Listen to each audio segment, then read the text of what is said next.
trying to make y'all comfortable. For the record, you ain't trying to grow, then it's done for you. For the record, lab on me going all the way. For the record, ain't trying to link, no time to waste. For the record, for the record, for the record, for the record, for the record. Been a little too nice for y'all. Now I gotta outprice them all. Snake eyes and dice for y'all. Shoulders on ice for y'all. A6 all the hay. I woke in the ball today. I lost in the ball and A's. I'm flipping the balls, I'm flipping the all record. I still count wins when they got it. All record. I let them take advantage. I was wildin'. All record bills. Tell them talk to Colin for the quote. All record. I still want the act, not the ghost.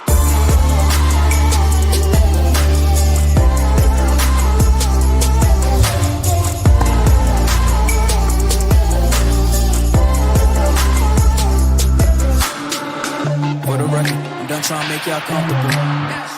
For the record, you ain't trying to grow, then it's done for you. For the record, lab on me going all the way. For the record, ain't trying to link, no time to waste. For the record, for the record.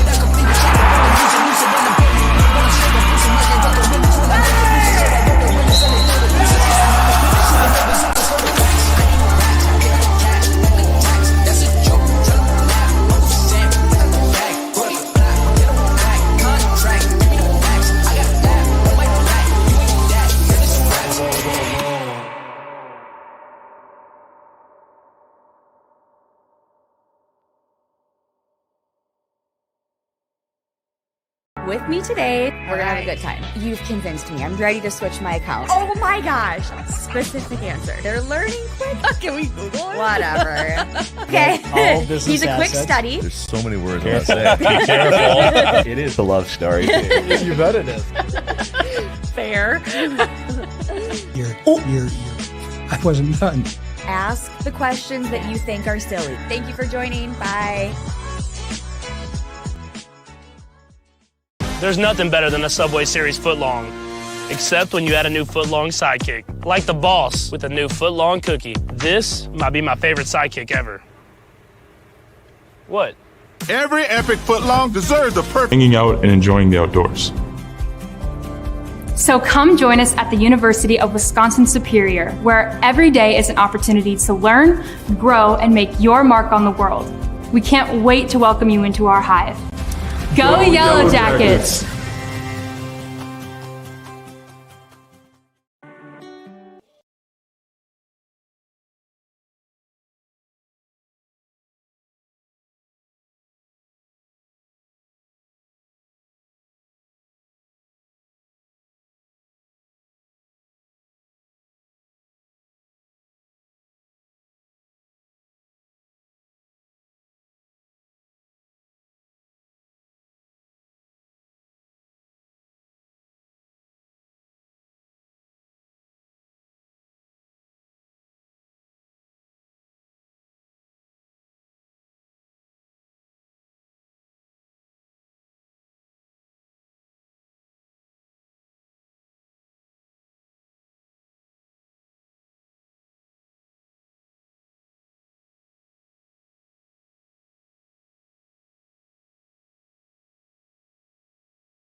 Good evening, everybody, and welcome to UWS Men's Soccer here on 91.3 FM KUWS Superior and on Yellow Jacket TV. It's the pregame show sponsored by the National Bank of Commerce as the Yellow Jackets continuing on in the non-conference portion of the 2025 campaign, taking on the number 22 ranked team in the country here tonight at Superior Choice Credit Union Stadium, St. Olaf College Ole's. Matt Johnson alongside my producer back at 91.3, Gus Shupp, and also my producer, Yellow Jacket TV, Brad Lellis, with you from Superior Choice Credit Union Stadium, where the Yellow Jackets still looking for their first victory of the new campaign here, taking on a St. Olaf team that is 4-0-1 on the season. We'll talk more about the Ole's in a second. But as for the Yellow Jackets, as they head into this contest here tonight, on a relatively chilly night here in Superior, the Yellow Jackets sitting at 0-3 overall under Joe Moody in his 18th season at the helm of the Yellow Jacket program, still looking for that 230th career victory. As Yellow Jacket head coach, 229, 102, and 28. Coach Mooney's record coming into this contest tonight. Jackets, as I mentioned, coming off a third straight loss to open up the 2025 campaign. Last time out, surrendering 2 goals in the first half on the way to falling to McAllister in non-conference action right here at SCCU Stadium. In a game that was on Yellow Jacket TV with yours truly on the call. Final score of that one again, the Scots defeating the Yellow Jackets 2-1. In that contest, the Scots broke out on top within 5 minutes of the first half when Chris France netted his second goal of the season off a pretty feed from teammate Zach Lipson. Just 3:24 into the contest to give McAllister a quick 1-0 lead. The Yellow Jackets bounced back at the 16-minute mark when Jake Kidd scored UWS's first goal of the season off assists from Isaac Beckett and Taylor Moore to even up matters at 1-1, but the Scots came right back, taking the lead for good at 20-24 when Jack Fryman pounced on a rebound off a shot from Kasdan Blattman before tucking home a shot into the side lane to give McAllister a 2-1 lead that was heading into the intermission. In the second half, the UWS outshot the Scots 5-2, but could only manage one look on goal as McAllister goalkeeper Drew Mosman made 2 saves in goal to seal the victory. For the game, the Scots held a slight 9-8 advantage in total shots, which included a 6-3 edge in shots on goal. Freshman Luke Lockman made his first career start for UWS and took the loss with 4 stops in goal. Meanwhile, St. Olaf comes in here undefeated on the season and ranked number 22 in the latest United Soccer Coaches Division III top 25 poll. The Ole's at 4-0-1 under Justin Oliver in his 3rd season at the helm of the St. Olaf program. He's 39-7-8 so far in his coaching career down in Northfield. Coming off of a 5-0 shutout their last time out of the Ole's of Central College of Iowa on Tuesday. That was played at the Central Soccer Field in Pella, Iowa. In that contest, the Ole's scored twice in the first half and 3 times in the second half on the way to posting their 4th victory of the season. St. Olaf broke out on top just 29 seconds in the contest when Abdi Boulale scored his 4th goal of the campaign from Ryan Bechtel to give St. Olaf a very quick 1-0 lead. Dimitri Nair doubled the edge at 13:33, scoring unassisted to up the Ole's advantage to 2-0 heading into the intermission. And from there, St. Olaf went on to add tallies from Charlie Pillar at 51-42, Kamani Chudulongoma at 64-44, and Ryan Wilson at 67-42 to close out the scoring. For the game, St. Olaf held a 17-6 advantage in total shots, including a 10-2 edge in shots on goal. Beckett Carlson and Alex Keekley split time in goal for St. Olaf, with each making 1 save to combine for the shutout. So the Yellow Jackets, tall task on hand here tonight for UWS, looking for that first victory of the season as they take on one of the region powers and one of the more consistent programs in the Midwest region in men's soccer. So it'll be a tough game tonight for the Yellow Jackets, but they look like they might be up for the challenge. And with that being the case, we'll take our first break of the pregame show sponsored by National Bank and Commerce and come back with more, including a conversation with Yellow Jacket head coach Joe Mooney. That's coming up right after this. This is UWS Men's Soccer on 91.3 FM KUWS Superior and on Yellow Jacket TV, an affiliate of the UMAC Sports Network.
Joined by Yellow Jacket head coach Joe Mooney. First time we've chatted this season, Coach Mooney. We're 3 games in now, going into the 4th game of the season. Really, really brutal slate for you guys to begin the campaign. We'll talk about that in a second.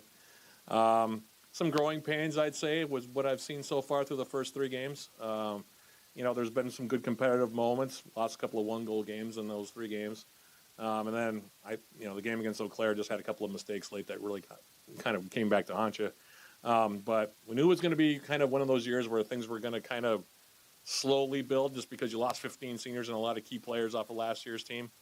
Heading into a big game night against a top 25 opponent. We'll talk more about St. Olaf in a second here. But, it's been kind of a 3-game stretch of trying to kind of learn what kind of team this is going to be this year and, see how the pieces come together. Yeah, thanks, Matt. Obviously, 0-3 start is not what we drew up, but I look at each game and I think that there are stretches of each game where I feel really good about the way that we're playing. You mentioned it, a lot of turnover from last year. I think that the talent in the group is right where we need it to be. I really don't think we take any steps back. That way, I feel really confident about the squad.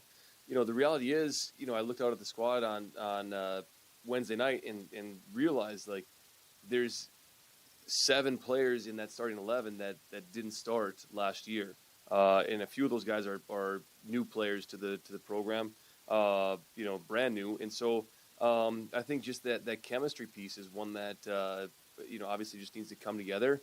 You mentioned it, we did not take anything lightly in the first couple of weeks. You look at between Luther, Eau Claire, McAllister, 3 really good sides. Obviously, St. Olaf tonight, really good side. So I think we knew we would be tested early, and I think that all of those tests have been really good for us. I fully expect us to be a team that pulls together, and when we get sort of those last little pieces to fall into place, I think we're going to be in really good shape.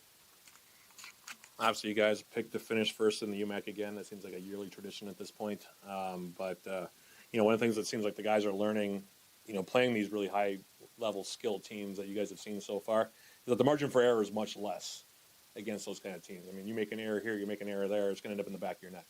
And, sometimes in the league, there's some times where the guys might maybe take a breather mentally at times. But what they're finding out, I think, and what I'm seeing so far, what we've seen so far, is that when you get up to those upper levels and you get up to that point where you want to go for an NCAA tournament, it really does come down to play by play, doesn't it? And it really does come down to those moments in the game, not really just the full 90 in terms of how you played overall, but it comes down to those moments. Right now, the guys are learning about what it takes and what moments you need to really be tight. And so far, it's like I said, it's a process. Good to see you guys get on the board against McAllister. I thought it was a really well worked goal by you guys. It's one of those situations where, like you said, trying to build that team chemistry is coming there, and again, learning also about what really high competition at this level looks like. Yeah, and again, I think when we look at the conference too, I think the conference is going to be really good this year. I think that there are a number of teams that have taken significant steps forward. I've seen some close battles, between some of the UMAC teams and the MIAC teams, ARC teams. I think that we certainly don't take that, I don't put a lot of stock into the rankings, the preseason rankings. I think to me, that's just, a lot of it has to do with kind of where teams finished last year.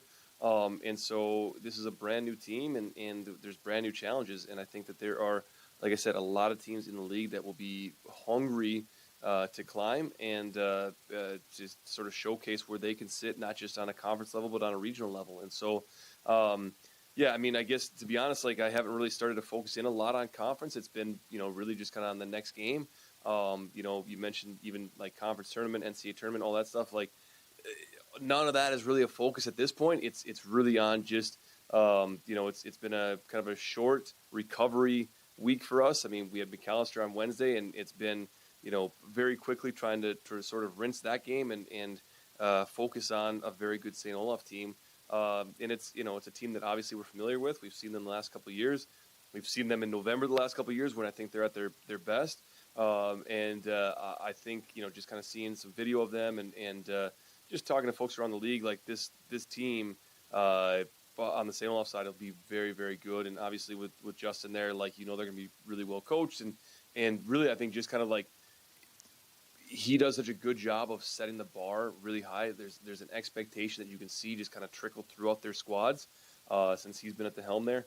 I expect that we will see a very sort of energized and polished St. Olaf side even early in the season like this. I would tend to agree. I mean, like we said, they've hosted the NCAA tournament the last couple of years. We're national champions in 23. You guys beat them, of course, in the historic shootout last year, but very gifted and talented team for Justin Oliver, and they played a tough schedule as well, and they're undefeated in the top 25 right now. And based on what I've seen, pretty deserving. So it's going to be a very tough challenge here tonight, isn't it? Yeah, and again, I would hope that we're battle tested by this point. I mean, we played 2 Division II sides in the preseason, and then I mentioned Luther, McAllister, Eau Claire already up to this point. So St. Olaf will present different challenges, obviously, but I think our team is getting to the point now where they're pretty battle tested, and I do think that all of these losses have helped us grow very quickly. It's been a pretty sharp learning curve here early in the season, and so I think it's going to be a really tough matchup, but I think it should be a fun one as well. Those are words of Yellow Jacket head coach Joe Mooney.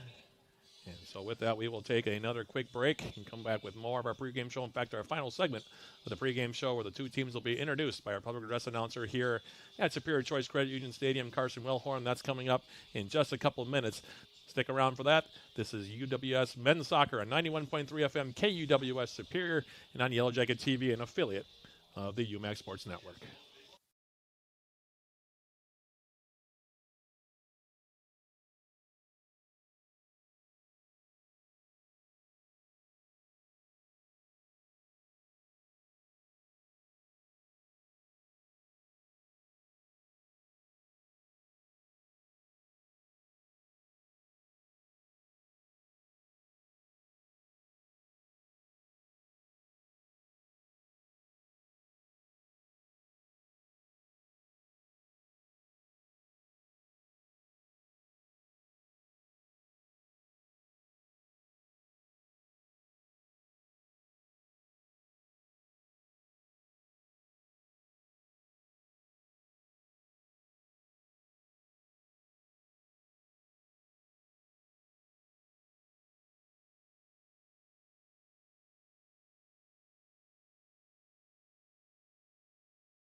Back here at Superior Choice Credit Union Stadium as the two teams are making their walk to the center circle for the introduction of the two squads. Before we get this one underway, a quick reminder, our next broadcast of Yellow Jacket Men's Soccer will come up on September 17th, a Wednesday, taking on North Central. Will be the first UMAC conference contest of the season for the Yellow Jackets. A 4:30 p.m. opening kick on that one. 4:15 the pregame. That'll be a Yellow Jacket TV broadcast only, by the way. Meanwhile, our next radio sports broadcast will come up Tuesday, September 23rd. Men's soccer taking on Northwestern. 4:30 p.m. the opening kick there. 4:15 the pregame, and that'll be a joint broadcast both on 91.3 FM KUWS and on Yellow Jacket TV. With that being said, we'll turn things over to our public address announcer here at Superior Choice Credit Union Stadium, Carson Wilhorn, for the introduction of the two teams.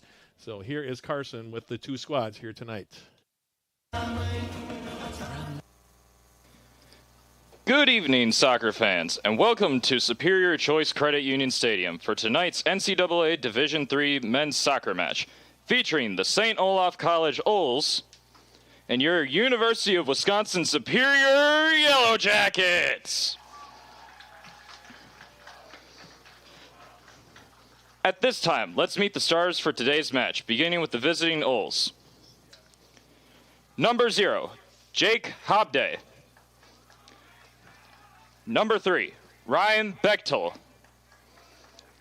Number 11, Dimitri Nair. Number 13, Aiden Hills. Number 14, Richter Doolittle. Number 16, Sean Elster. Number 17, Abdira Sak Boulale. Number 22, Charlie Pillar. Number 23, Roby Buzakovich.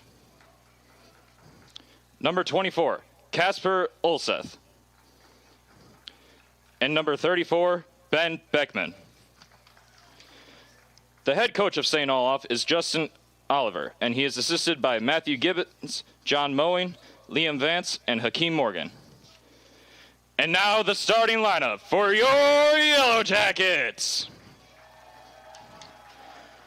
A freshman from Mequon, Wisconsin, wearing number 1, Luke Lockman. A junior from London, England, wearing number 4, Adam Caffel. A junior from Watlington, Oxfordshire, wearing number 5, Jacob Wiles. A sophomore from London, England, wearing number 6, Orlando Fertelman. A senior from Billings, Montana, wearing number 9, Taylor Moore. A senior from Surrey, England, wearing number 12, Isaac Beckett. A junior from McFarland, Wisconsin, wearing number 13, Rowan Wagner. A junior from London, England, wearing number 15, Harvey McLaughlin. A senior from Cardiff, Wales, wearing number 31, Joel Thomas. A senior from Wendover, England, wearing number 32, Freddie Watson. And a senior from Superior, Wisconsin, wearing number 34, Jake Kidd. The head coach of the Yellow Jackets in his 18th season is Joe Mooney, and he is assisted by Will Mindstrom, Jake Myron, and Brandon Johnson. So those are your starting lineups for the two teams. We'll take one more quick break as we bring the pregame show sponsored by National Bank Commerce to a close, and we'll come back with the opening kick of this contest between the Yellow Jackets and the Olies, sponsored by Barker's Island Inn. That's coming up right after this. This is UWS Men's Soccer on 91.3 FM, KUWS Superior, and on Yellow Jacket TV, an affiliate of the UMAC Network.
Matt Johnson back here at Superior Choice Credit Union Stadium, moments away from getting this one underway between the Yellow Jackets and the number 22 ranked team in the country, St. Olaf, here in Superior. Some series notes between these two teams. St. Olaf leads the all-time series with the Yellow Jackets 6 victories, 1 loss, and 2 draws since their first matchup back on October 24th of 2009.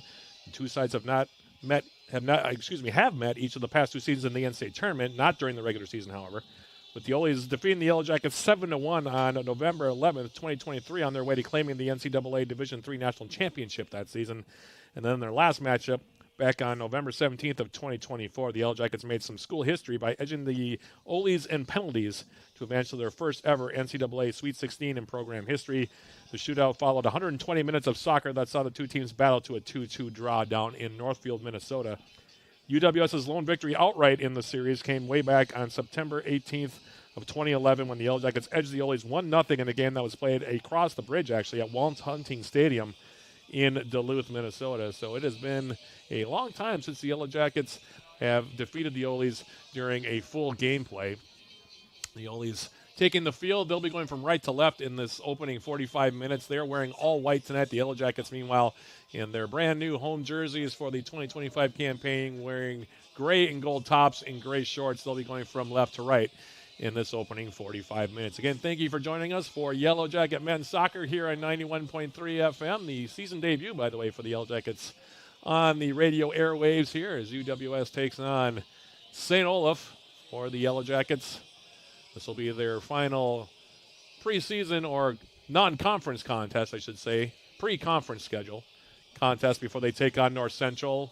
Coming up this coming Wednesday here, and again, we will have on Yellow Jacket TV only. Meanwhile, like I said, they'll be next on the radio a couple of weeks from now, Tuesday the 23rd, taking on Northwestern. That'll be a joint broadcast. That'll also be a doubleheader, by the way. The women will play after the Yellow Jacket men on both of those occasions, both against North Central and Northwestern. In the meantime, the Oles will kick off first here, going from right to left. And we're just awaiting the opening whistle of this one here. Like I said, it's a chilly and damp night here in Superior. There's been a lot of fog in the area the last few days. There was a lot of fog, actually, as we began the day here today in the twin ports of Duluth and Superior, but it has cleared up now, just cold and damp, and the opening kick taken by St. Olaf, sponsored by Barker's Island Inn, and we are officially underway here between the Yellow Jackets and the Oles. St. Olaf, very impressive so far this season, 4-0-1, 17 goals scored for the Oles. They've only given up 2 defensively, and here, right off the bat, is a throw long side from the far side by UWS right up the middle, and there's a volleyed shot by the Oles that'll carry over the top of the goal to my left, being manned by Luke Lockman here tonight for the Yellow Jackets. Patrick Sessions still out. He suffered an injury against UW Eau Claire 2 games ago. So Lockman, who got the start against McAllister on Wednesday, gets his second straight start. In goal for UWS, and he'll line up this goal kick here to my left as he gives this one a ride back over midfield. It skips into Ole territory, and here's Joel Thomas for the Yellow Jackets, the native of Cardiff, Wales. And it's up all tackled out by Aiden Hillis of St. Olaf, and it'll be a throw here for the Yellow Jackets. Rowan Wagner, number 13 in gold, will take the toss here for UW Superior as he lines this one up. Wings it into the 18. Taylor Moore able to get his head to it, flips it up in the air. Now Isaac Beckett sending it wide. Freddie Watson trying to turn and get a shot away. Will chip it in on goal, and making his first save of the game is Jack Hobday, 6'1" senior from Rochester, Minnesota, for the Oles, and now St. Olaf will try to build from the back. This is a St. Olaf team so far that, like I said, has been rolling so far this season, averaging more than 3 goals a game, outshooting their opponents more than 2-1, and they have gotten goals from 10 different players so far. So, like I said, a sizable challenge for UWS, looking for their first victory here of 2025 as the throw comes into the edge of the 18.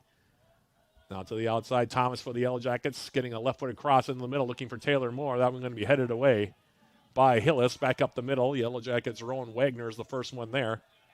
Plays it in the middle. Now UWS toward the St. Olaf 18, and we're going to have a foul call now on the Yellow Jackets, Orlando Fertelman. And a free kick now coming up for St. Olaf as the Oles play it near side. Long ball now. Left-footed ball in the Yellow Jacket territory, getting his head to it for UWS. Was Jacob Wiles, and now it'll be tackled out. It'll be a throw here coming up for St. Olaf. As Dimitri Nair puts some pressure on the Yellow Jackets on the outside. Throw coming up. It'll be taken here by Ryan Bechtel. Bechtel leading the Oles so far with 5 assists so far this season. 5 assists in 5 games so far for Bechtel, the junior from Plainfield, Illinois. And here's his toss into the 6-yard area. Headed up in the air, comes right back. Now here's a cutting back as Bechtel takes it in deep, and I think he ran out of real estate as he did. Inside the 18, just took it over the end line, and it'll be a goal kick here for Lockman. 3 minutes and 15 seconds into this first half. No score. UWS in St. Olaf.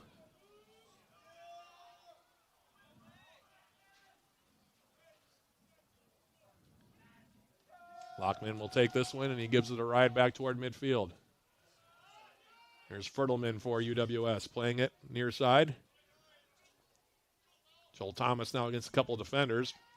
Beat a couple players on the run, and now coming back to the direction, and a foul going to be called as Charlie Pillar came across midfield. And it'll be a foul on UWS. It'll be a free kick here coming up, and the center referee already asking for a little bit of calm here.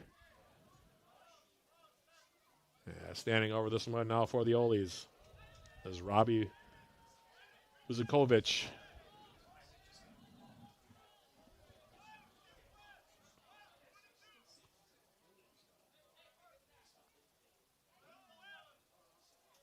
Buzakovic now for St. Olaf. Directing traffic here. Jackets holding a line about 3 or 4 yards above their own 18 here, as the Oles right now have 4 players on a forward line with a couple sitting back. As Buzakovic. And still having a conversation on the far side. Looks like it's Coach Joe Mooney that is talking to the far side AR. That's the reason for the hold up here. And the clock has stopped. And Buzakovic, after all that, will play it back now for Kasper Olseth. Olseth for the Oles sends it to the near side. Aiden Hillis. Hillis with the left-footed ball now into the Yellow Jacket 18. Pillar now will play a ball right across the front, and they score. Back post.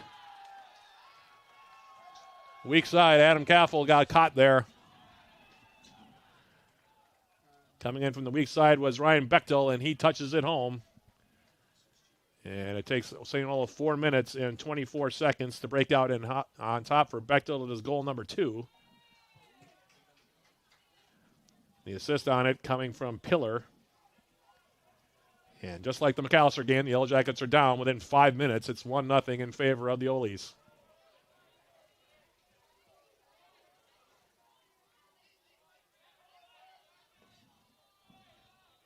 Hopefully it won't be a replay of that, but we'll see. Just like it was on Wednesday, the Yellow Jackets now off the kickoff at midfield, going to stack to the right. But again, another very slow start here for UWS. Like I said, very similarly to what happened the other night against McAllister, another Maya component. As here's the ball forward now by Buzakovic. Looking for Balale near side, overhit the pass a bit, and it'll now be a throw near side. Rowan Wagner will take it.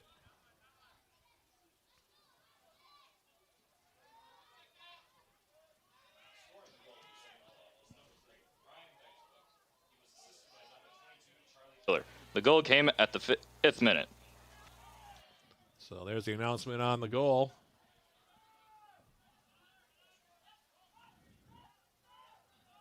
And McLaughlin now for the Yellow Jackets near midfield.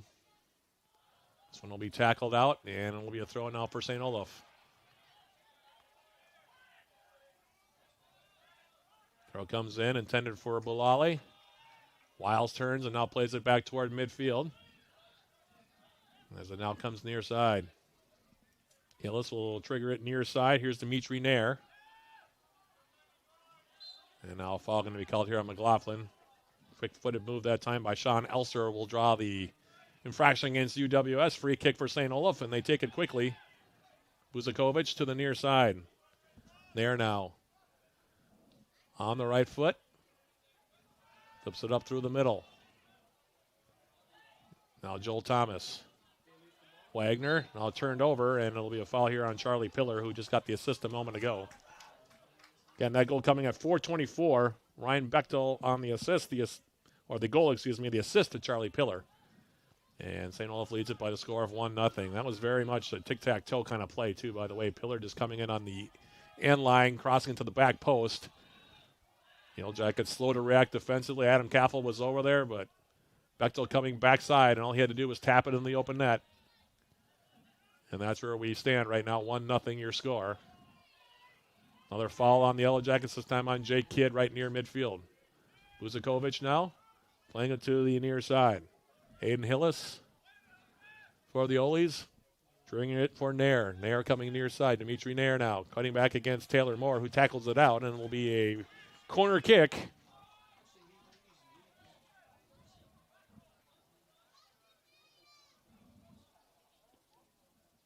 And coming over will be Buzakovic to take the corner kick with the right foot, near side flag.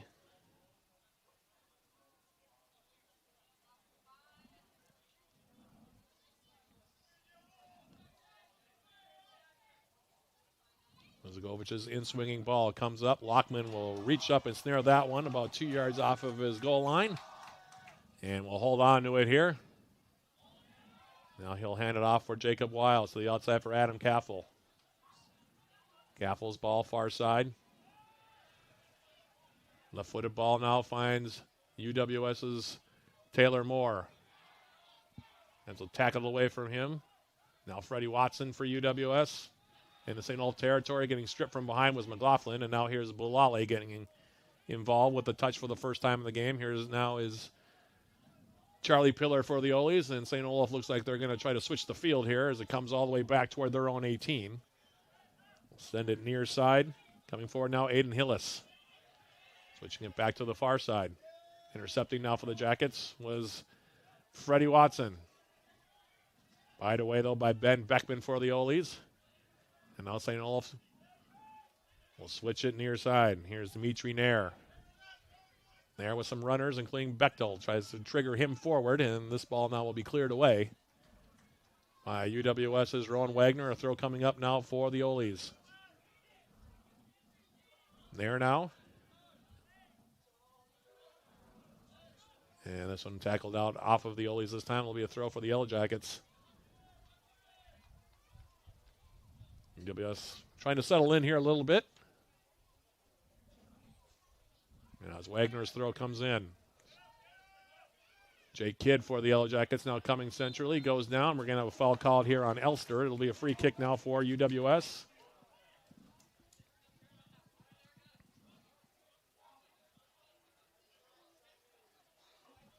Wiles restarts quickly right near midfield. Here's McLaughlin now for the Yellow Jackets coming forward. Playing it now for Thomas. Joel Thomas losing his footing, but trying the foul. In fact, that's Jake Kidd who drew that foul. It will be a free kick now for the Yellow Jackets, about 25, 30 yards away from Hobday's goal to my right. A couple players standing over. McLaughlin on the right foot, Watson on the left foot. St. Olaf going to hold the line, top of the 18.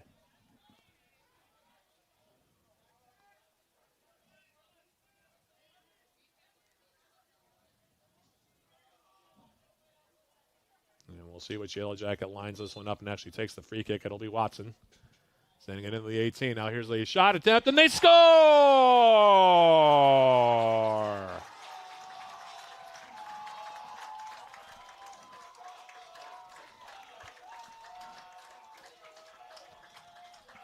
Looked harmless enough as it came through. It was just a ball that came in from Watson with the left foot.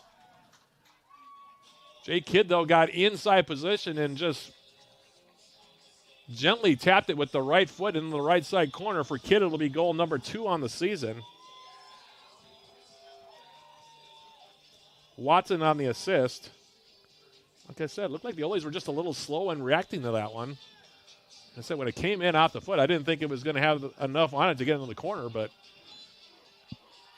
Jake Kidd just coming in just quickly enough, and he touches it in the corner, and we have a brand new ball game on our hands. 2 goals in the first 10 minutes, and it's a 1-1 contest here in Superior.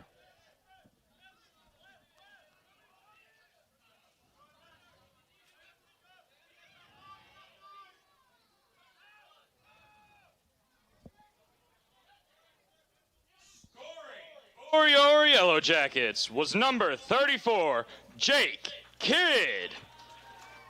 He got the assist from number 32, Freddie Watson. That goal came at the 10th minute for the Yellow Jackets. So there's the announcement on the goal. Now we're going to have a foul called against the Yellow Jackets as the Ollie's trying to come near side with it. Buzakovich will take this free kick in Yellow Jacket territory, about 35 yards out. Roughly the same area on the other side of the field where Freddie Watson's free kick just led to Kidd's second goal of the year.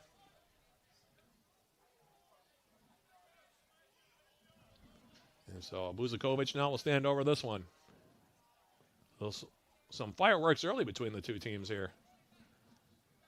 Got set up for an entertaining 90 minutes here before all said and done as Buzakovich lifts it to the back post. This one headed up into the air, and Lockman will reach up and grab it.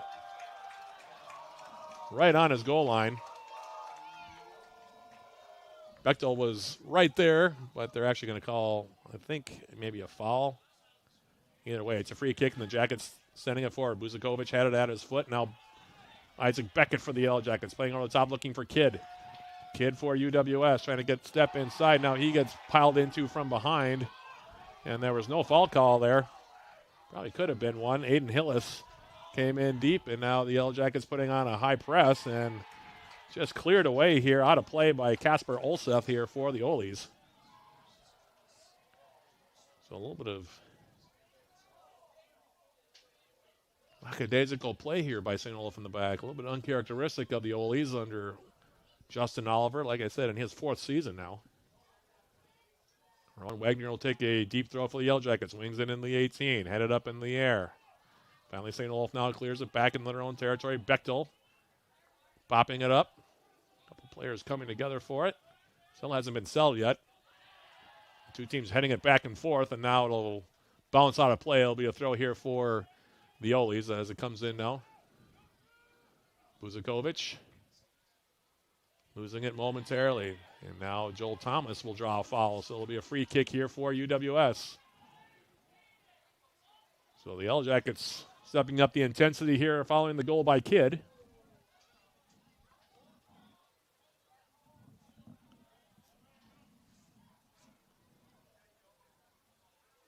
Both McLaughlin and Watson standing over this free kick. This one a little bit further out, probably about 45, 50 yards out. Willie's again holding the line, top of the 18.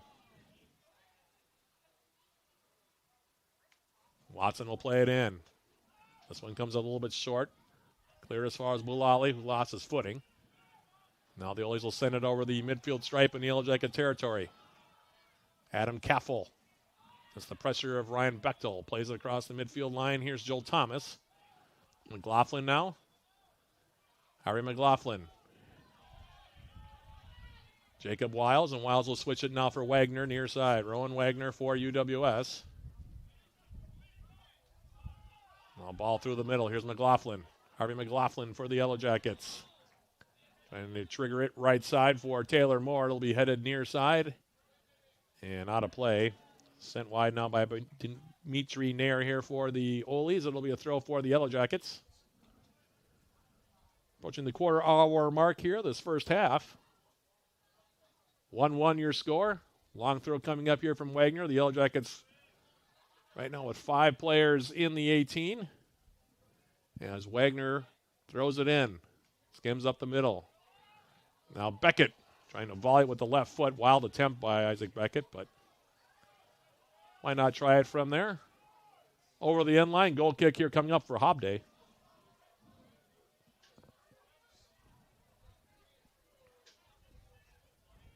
And the Ollies with Buzakovich. Off the restart, far side. Here's Beckman now coming up the far wing. Beckman still going, crosses the midfield line. Switch it now near side for Dimitri Nair. Nair coming forward now. Triggers it near side for Hillis. Hillis on the overlap.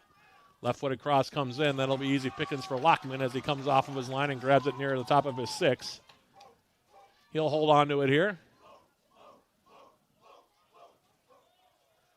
Rolls it now for Jacob Wiles.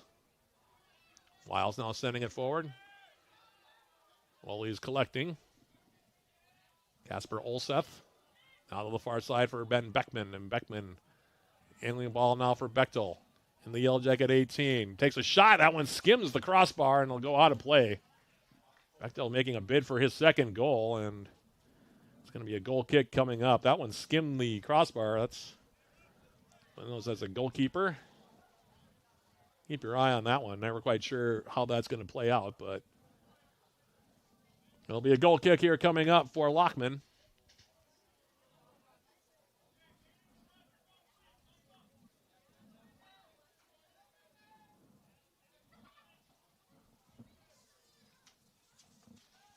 Lockman for the Yellow Jackets, taking this one with the left foot.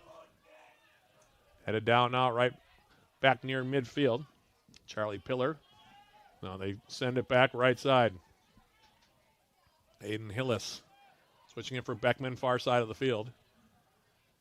And Beckman now will angle it. Off into the corner, deep in Yellow Jacket territory. Kaffel against Balali. And now he plays it for Lockman. Lockman up the middle. Fertelman stretching to try to play it out of danger. And the Ole's now in Yellow Jacket territory. Beckman, and now this one will deflect out off UWS. Throw coming up here for St. Olaf. Approaching the 17-minute mark elapsed here this first half. 1-1 your score. 2 goals, 5 minutes, and 32 seconds apart. Ryan Bechtel, his second from Charlie Pillar at 4:24 to make it 1-0. And then the Yellow Jackets, Jake Kidd, his second of the season from Freddie Watson at 9:56. And that's where we stand.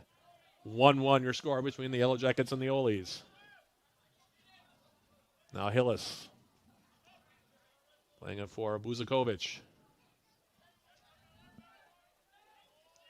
Go all the way back now. Olseth for the Ole's.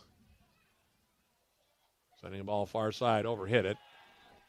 Looking for the run of Beckman, overhit the pass for him, excuse me. As he was trying to hit Riker Doolittle up on that side. And it'll be a throw now for the Yellow Jackets. Right in front of their own bench. Adam Kaffel will take it.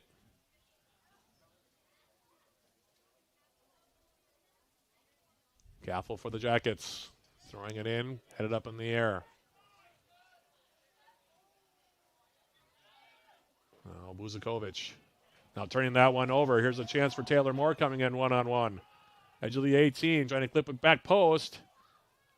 And it was Thomas unable to keep it in. That would have been interesting had Taylor Moore been able to get some space there. That was a back pass that was a little bit awry there for the Ole's. Moore, the Division II transfer from Montana State Billings. Had a look at it, but the Ole's closed down pretty quickly. And the chance went for naught. In the meantime, now St. Olaf coming back the other direction. Bechtel now picking out Beckman on the far side. Ben Beckman now for St. Olaf. Bechtel in the middle. And in an offside position, so having to peel off was Pillar. That one will go out of play. It'll be a throw now for the Yellow Jackets.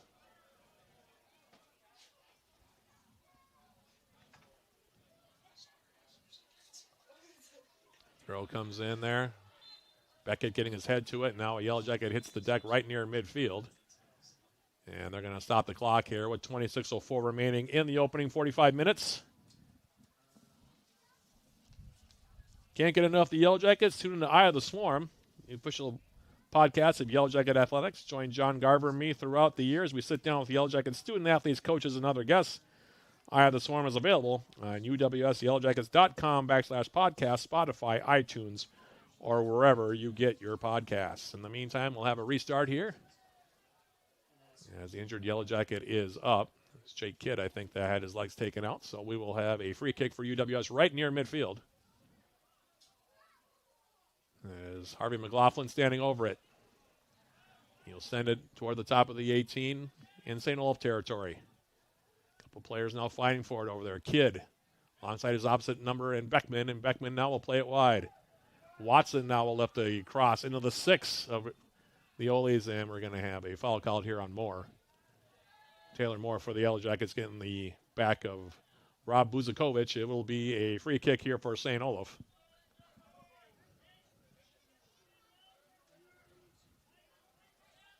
And here is Buzakovic now. Ball to the far side, flicked forward. Back up the middle now. St. Olaf taking possession with Aiden Hillis as he comes in the Yellow Jacket territory. Left-footed ball intended for Bulale. Bulale now. Sends it back. There now. Bending ball in toward the 6, and that one will also be grabbed here by Lockman. Game has settled in a little bit here.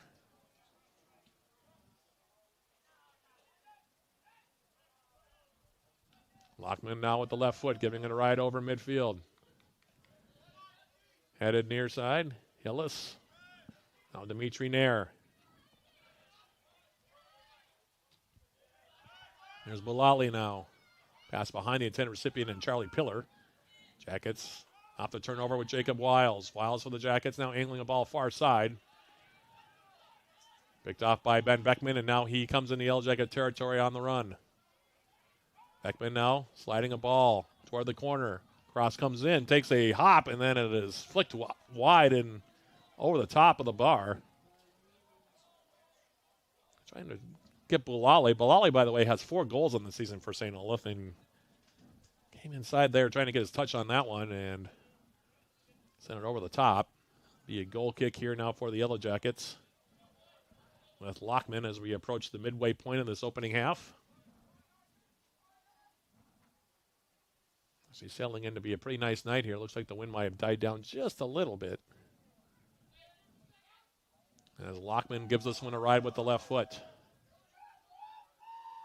Headed up in the air now as Moore tries to settle it. Instead it comes for Buzakovic. Rob Buzakovic playing it back for Hillis, and now the Oles will restart. Here's Olsef. Buzakovic.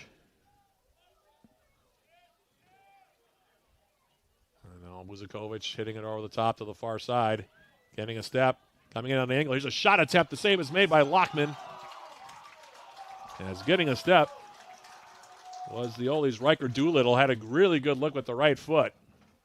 Around the Yellow Jackets calf and let the shot go. Lockman equal to the task, pushes it over the bar, but it'll be a corner kick now for St. Olaf, their second of the match.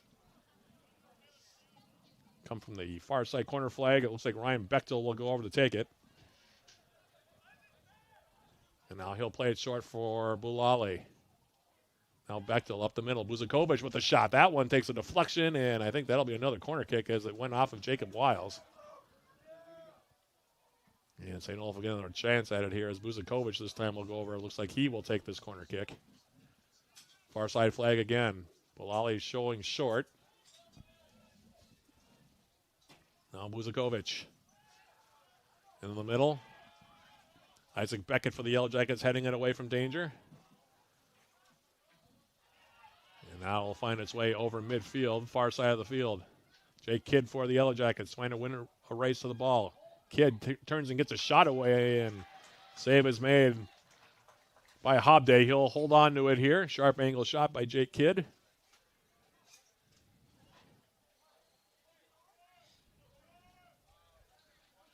And now Hobday will play it short.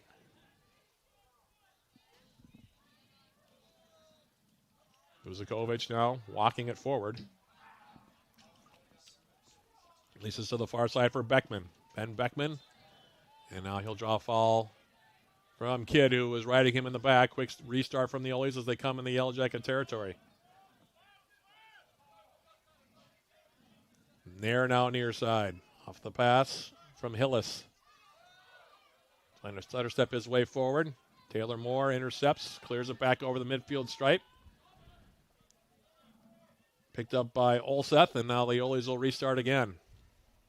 Hillis this time angling a ball for Bulale. Overhit it just a little bit. And it will be a goal kick here for the Yellow Jackets. UWS going to make a couple substitutions. Looks like it's going to be Beckett and Thomas that'll make way here for UWS. Kyle Massingham in for the first time. Also Seth Davidson entering the game for the Yellow Jackets. Davidson, the freshman from Sartell, Minnesota. Massingham, the sophomore from England, who had 8 goals and 7 assists in his rookie campaign for the Yellow Jackets. Still looking for his first point this season, comes in. More than halfway home, by the way, in this first half. A quick reminder at halftime. We'll have our halftime programming sponsored by Hovland Incorporated. We'll have our first half summary, a look at the first half stats.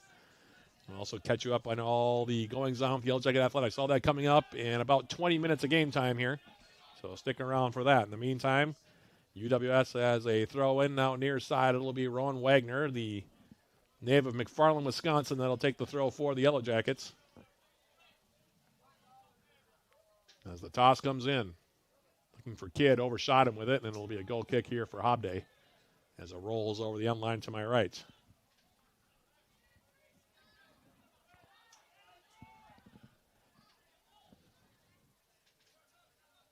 He's off the restart now. Hillis coming inside. Bending a ball forward.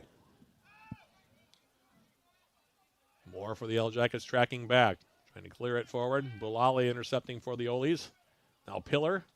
Taking over was Wiles. Now it's Harvey McLaughlin. McLaughlin now. Dancing with the ball at his right foot. Now he'll pick out Jacob Wiles, and the Jackets now will try to build from the back. Adam Caffel. Freshman Davidson. Stripped away from behind, and now the Olies will start their possession. Hillis in the middle. Buzakovic. Beckman now comes across the midfield stripe. In the Yellow Jacket territory, Ben Beckman. Beckman still running forward. On the outside now, Pillar. Near the top of the 18. Jackets strip him of the ball. St. Olaf remains in possession with Hillis.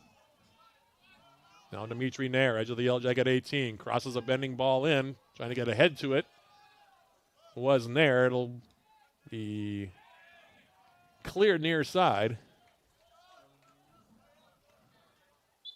And a throw for the Olies here coming up. Now St. Olaf going to make their first substitution of the match with 18 remaining. Looks like Charlie Pillar is going to make way here for the Olies.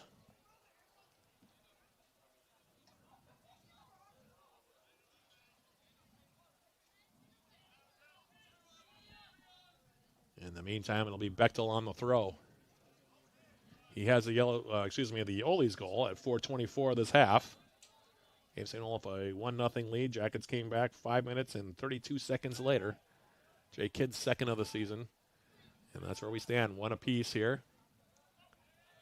So this ball's popped up into the air now. Davidson winning the head ball for the Yellow Jackets. Kidd now will play it on the far side, and here is on the run is Freddie Watson. Watson for the Yellow Jackets, cutting inside. On the left foot. Stays in possession. It goes outside looking for Fertelman. That one got broken up. Now the Oli's trying to counter back. Here's Bulali. Bulali into the middle. Doolittle now back for Bulali. And the flag goes up. Free kick for the Yellow Jackets. First offside call we've had this evening. And off the restart here now is Jacob Wiles. Harvey McLaughlin against two Oli defenders. Gets stripped of the ball. Now ball into space. Laying it into the front was the substitute Harry Ross for the Olies, and that one will be cleared away by the Yellow Jackets, and now we'll have a throw coming up for St. Olaf. Which will give the Olies the chance to make a substitution. Bolali's going to check out.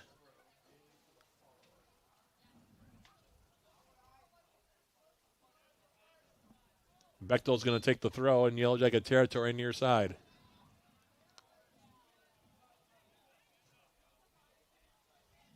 There's Bechtel's toss. Cleared by the Yellow Jackets. Back for Bechtel. Ball through the middle toward the top of the 18. Davidson clearing it into St. Olaf territory. Kidd putting pressure on now. And the Olies have to clear it out of play. Hillis sent it back toward the middle, and Beckman sent it out. And they're going to say it actually deflected off of Kidd, so it's a throw for the Olies.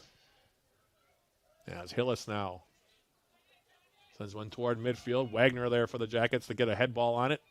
Now Harvey McLaughlin. McLaughlin, Taylor Moore. Orlando Fertelman. Now Wagner. Wagner now trying to send it forward for Davidson. Seth Davidson getting inside. And trying to get a shot away, and he got tangled up with Hillis as he let that ball go. Edge of the St. Olaf 18. Skipped wide, but good fight that time from the freshman from Sartell. And now the Jackets going to make substitutions. Bryce Bolt going to check in for the first time. McLaughlin and Kidd going to check out. Go under 15 minutes remaining in the opening half. Buzakovic now off the goal kick. Sending it near side for Hillis. Now Olseth. Will switch it far side. Now here's Ben Beckman. Beckman coming forward.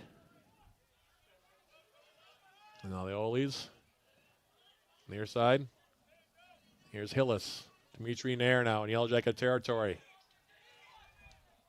Crossing ball toward the Yellow Jacket 18. Wiles able to get his head to it. Ball hasn't been settled yet. Now Wiles will send it wide. Beckman heading it back toward the Yellow Jacket goal. Jimmy Jameson getting his foot to it for the Yellow Jackets. And now UWS with Fertelman. Squares it to the outside. Taylor Moore. Bryce Bolt now trying to head it down. Here's Davidson getting a shot away, and he scores!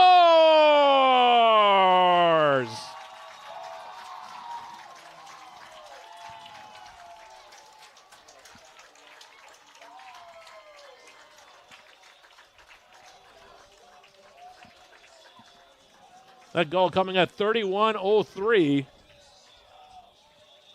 Sending that ball forward. Bryce Bolt getting his head to it near the St. Olaf 18. Headed it down to the far side of the box, and coming in and perfectly picking out the far corner was the freshman Davidson. His first career goal as a Yellow Jacket. He assists to Bolt. And the Yellow Jackets take their first lead of the game and first lead of the season. It's 2-1 in favor of UWS.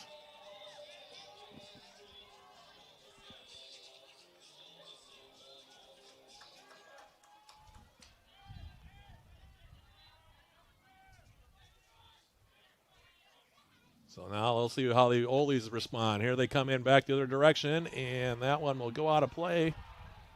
And it'll be a goal kick here coming up for the Yellow Jackets.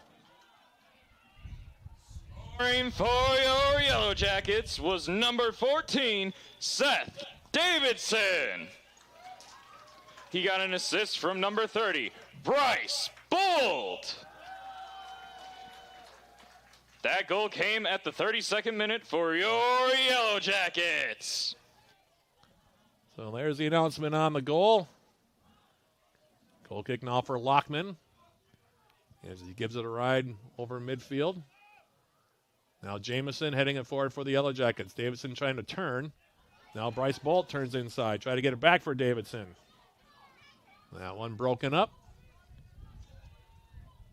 And now here's a ball into space in the Yellow Jacket territory. St. Olaf coming back now 3-on-3. Now to the near side, here's Nair. Dimitri Nair against Moore. Edge of the Yellow Jacket 18. Takes it wide. Nair still has it, and we're going to have a foul called here on Moore.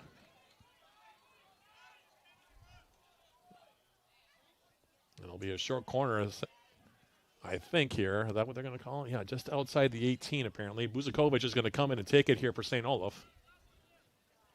As the clock continues to move. 12 minutes, 20 seconds remaining, but wow, that was a really nice finish by Seth Davidson. Picking out that far corner. Hobday came off his line a little bit aggressively and just perfectly placed into the lower left side netting to make it 2-1 in favor of the Yellow Jackets. Buzakovic standing over this one now. Jackets with a two-player wall here. Sharp angle, by the way. The Olies now have, let's see, 1, 2, 3, 4, 5, 6 players, along with Buzakovic standing near the Yellow Jackets 6. Dangerous situation here for the Yellow Jackets defensively. St. Olaf. And now the center referee is going to have a conversation with a couple of players. Looks like Olseth and Bolt are going to join the conversation here.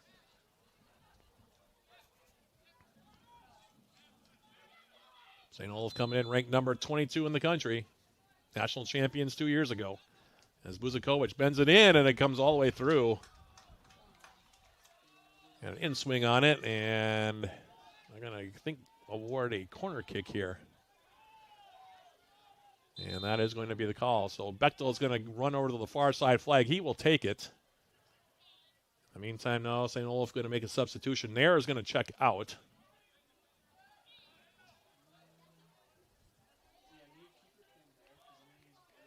And for the Oles, checking in is going to be Kamani Chitalangoma as this one now comes in. This one flicked over the top by Bechtel, still hugging the end line, and it'll roll out of play. And we're going to have another corner kick, or we're going to have a throw here. Either way, it's going to be St. Olaf possession. Looks like it's going to be a throw. That's about as close to being a corner kick without becoming one as you can get. And so now a long throw coming up here for St. Olaf as we tick down toward the last 10 minutes of this opening half.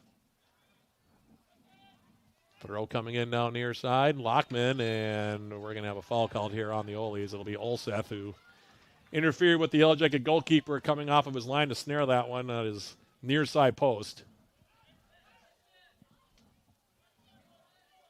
And so the foul will give a free kick here for Lockman.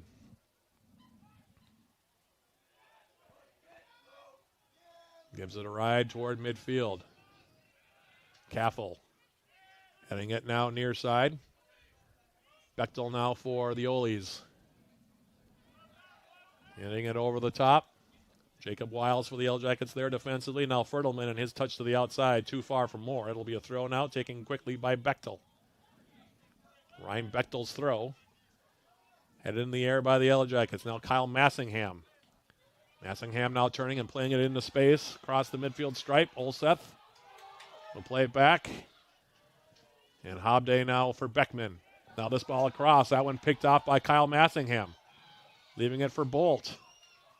Now Davidson trying to play it back for Bolt. That one intercepted. Now ball coming forward from Freddie Watson, and that one scooped up by Hobday. Always a little bit sloppy in their own end of the field here these last couple of minutes. That was a sequence where the Yellow Jackets could have taken advantage there, but no harm, no foul. Is now a ball forward, and it'll be played away by Lockman himself right toward the midfield stripe. It'll be a throw here for the Oles. 8 minutes, 30 seconds away from halftime here. And our halftime programming sponsored tonight by Hovland Incorporated. First half summary, first half stats coming up. We'll also catch you up on all the goings on again with the Yellow Jacket Athletics. All that coming up in about 8 minutes. As we have a throw now coming up for the Oles in Yellow Jacket territory. Both teams going to make substitutions here.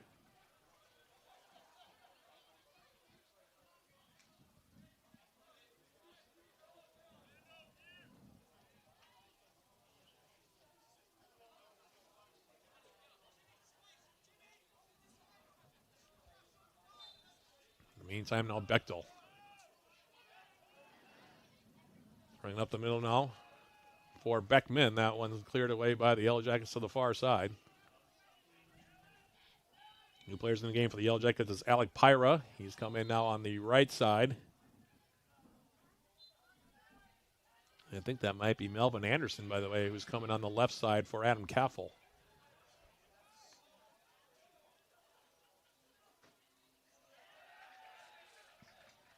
As this one goes out of play far side, it is Anderson, by the way, that forced that throw in for the Yellow Jackets. It'll be taken here. Is Cappel still out there? Looks like he is. So they must have brought Anderson in on the wing for Freddie Watson, looks like.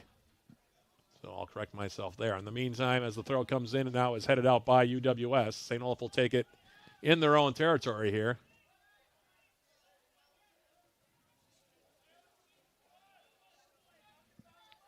Throw coming in. Now volleyed forward by the Yellow Jackets into St. Olaf territory. Now Bryce Bolt taking over. Bolt for the Yellow Jackets to the outside now. And that one dribbled out of play by the Oles on the end line off of Olseth that look like over there. Corner kick number 1 for UWS. Massingham going over. Looks like he'll line it up here.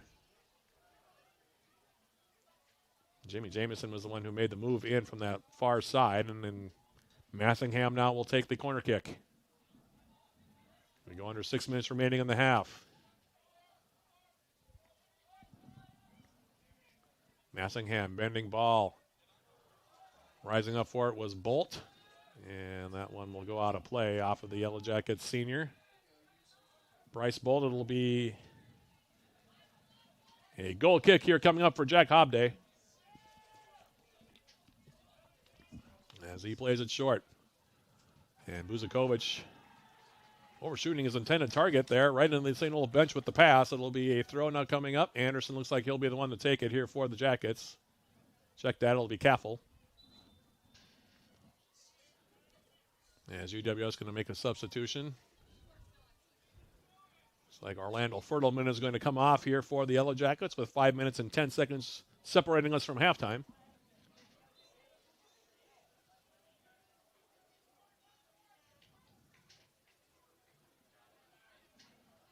Throw comes in. Toward the 18, cleared away there by Olseth. Now sent back. Bolt trying to get there first. Now Massingham. And that one will go out of play, and it'll be a corner kick for the Yellow Jackets. Hillis didn't like the call, but it'll be a Yellow Jacket corner kick here. Massingham.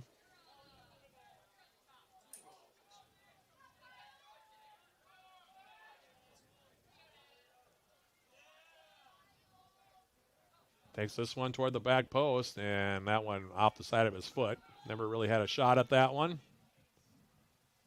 Goal kick here. Hobday will take it. He'll leave it short. Here's Buzakovic. Olseth now playing it wide for Hillis.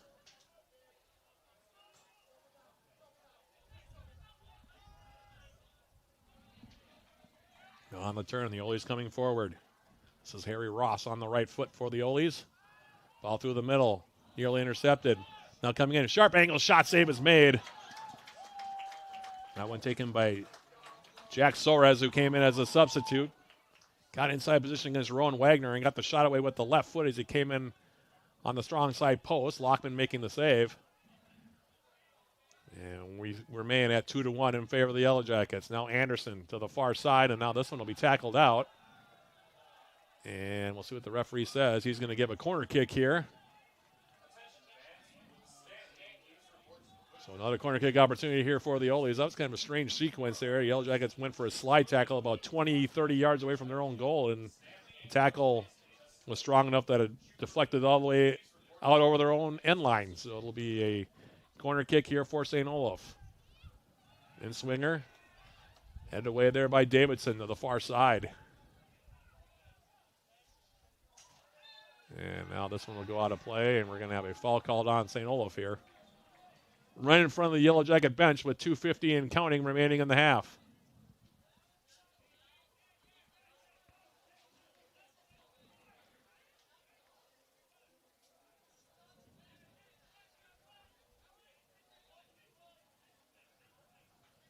Looks like it'll be Jacob Wiles that'll take this free kick. Wiles giving it a ride. Rising up for it as it came in the 18 of St. Olaf was Davidson, but couldn't get a touch on it. And a goal kick here coming up for Hobday. Plays it short now. Buzakovic. To the near side now. Hayden Hillis. Soares coming back for it. Now he turns it over. Here's Bryce Bolt. Bolt for the Yellow Jackets. Stripped from behind, and now it is Hillis playing it wide for Soares. Soares in the middle.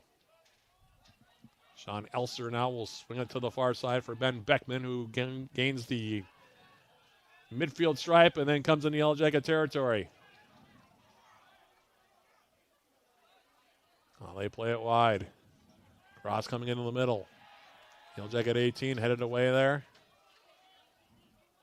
by Pyra. Now Pyra coming forward for the Yellow Jackets. Alec Pyra comes across midfield. On the far side now, looking for Jimmy Jamison. As we now go under 1:20 remaining in the half. Jamison for Melvin Anderson, and the Yellow Jackets now will go back for Kaffel with 70 seconds remaining in the half. Anderson near midfield. Plays it all the way back now. Wiles. Wiles with a left-footed ball now. As we go into the last minute of play here in the half. Flicking it into the St. Olaf 18. Grabbing it was Hobday, and now he'll distribute to the near side. Space for Hillis. Now Buzakovic. This ball gets through. Rowan Wagner coming in at an angle. Now here's the ball across the front, and they score.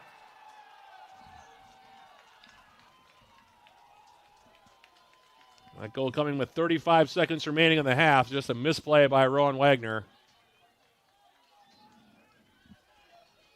Coming on the angle was Harry Ross. I want to say that the goal is going to be Jack Soares. That goal coming at 44-25. Ross was on the, he made the cross, yeah. I think it was Soares on the goal. Okay. So Soares on the goal. Ross on the assist, and we have another brand new ball game. 2-2 as we tick down toward halftime. It's one of those where Rowan Wagner will want that one back. Now the Yellow Jackets with Massingham flipping it over the top. Hobday coming off of his line, out of his box, volleying that forward. 10 seconds remaining in the half. Jamison. This ball the outside picked off. And 3 seconds, 2 and 1, and that is how the opening half will end here.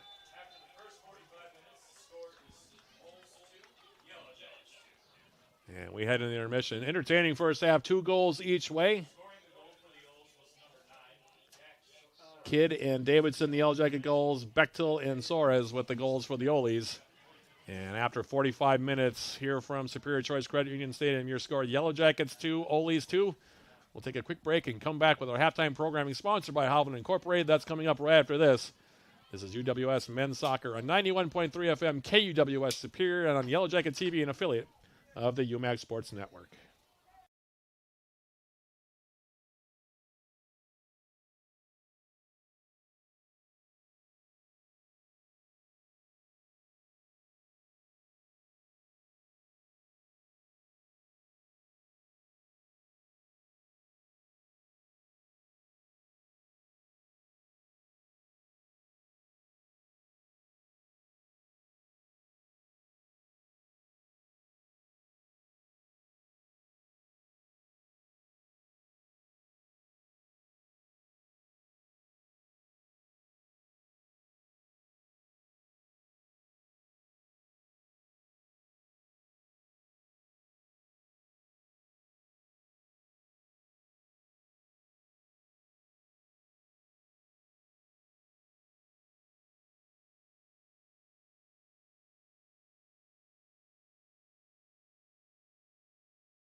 Matt Johnson back here at Superior Choice Credit Union Stadium. Halftime between the Yellow Jackets and the number 22 ranked team in the country, an undefeated St. Olaf team coming in here, and it certainly was an entertaining first 45 minutes. 4 goals in the back of the net, 2 each way, and it sets up what could be a very, very entertaining second 45 minutes as well. As we jump into our halftime summary, As we'll go through the scoring here in that opening 45 minutes, it was Ryan Bechtel that got the scoring started for the Oles.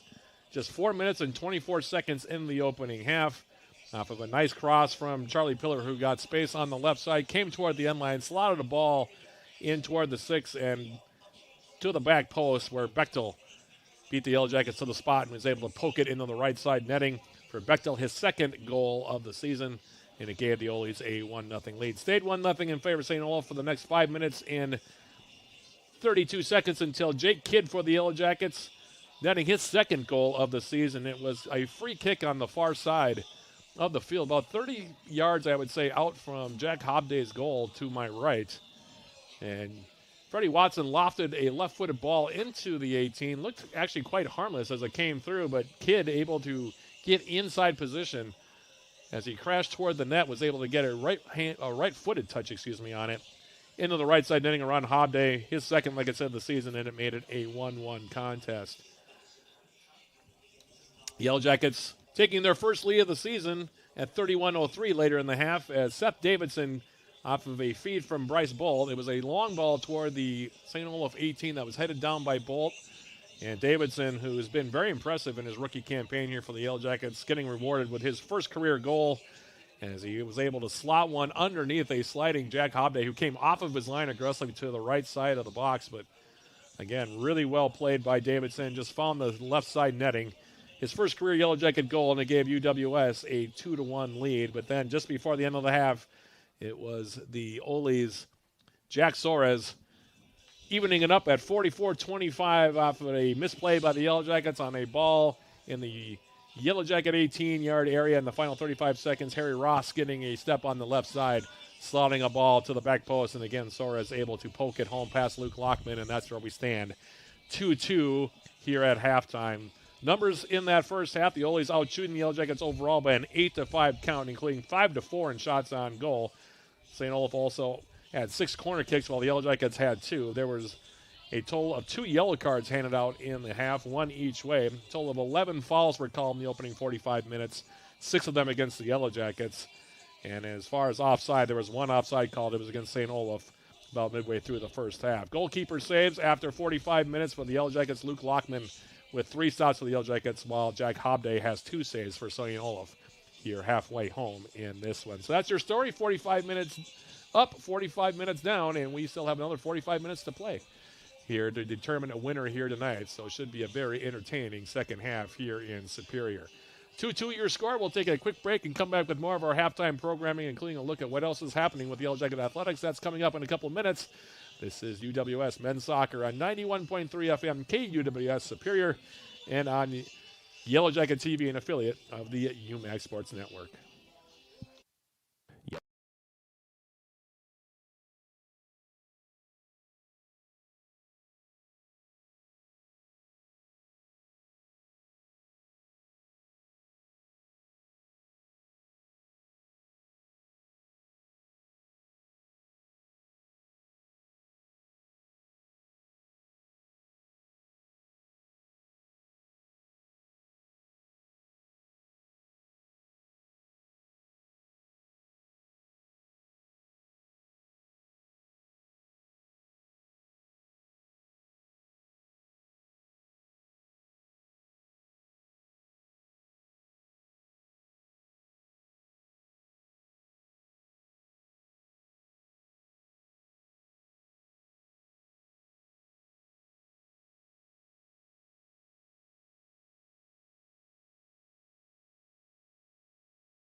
Back here at Superior Choice Credit Union Stadium, 2-2 your score here at the break as our halftime programming sponsored by Hovland Incorporated continues on here.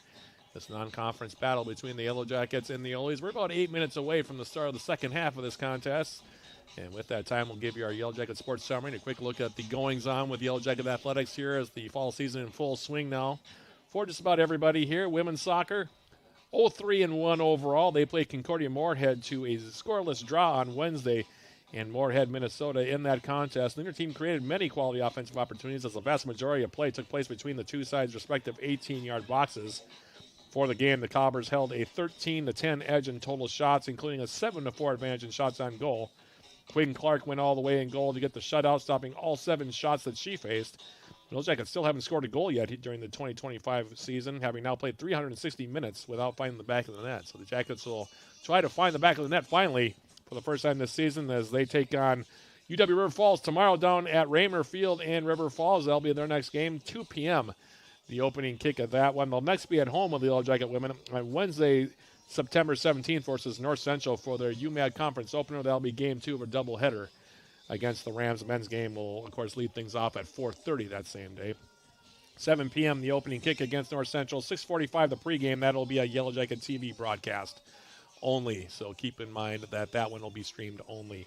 Volleyball, meanwhile, 4-4 overall. They split their final 2 matches at the St. Paul tournament last Saturday, defeating Hamlin 3-2 at Hutton Arena in St. Paul before closing out the tournament with a 3-1 loss to Central of Iowa at the Butler Center, which was also in St. Paul. Against the Pipers, the Yellow Jackets won by set scores of 25-22, 21-25, 27-25, 13-25, and 15-13 in the 5th set. In that match, UWS hit 125 for the match and were led by McKenna Holbein with 20 kills and 20 digs. Sydney Bader had 13 kills and 12 digs, while Carly Lohman and Gabby Schwartz combined to shell 50 assists. Sydney Smith contributed 10 kills for UWS, while Colleen Claude led the way defensively with 26 digs. And against Central, the Yellow Jackets fell by set scores of 23-25, 22-25, 25-7, and 13-25.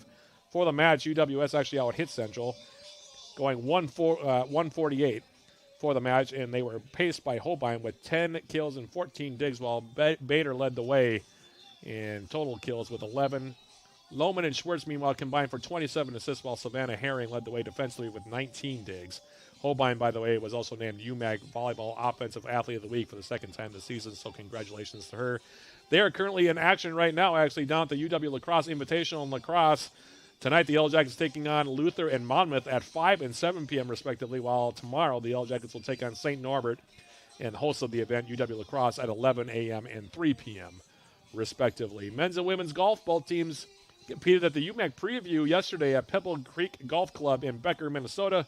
On the men's side, UWS claimed a tie for first place in the team event with a score of 300 to finish on top along with Northwestern.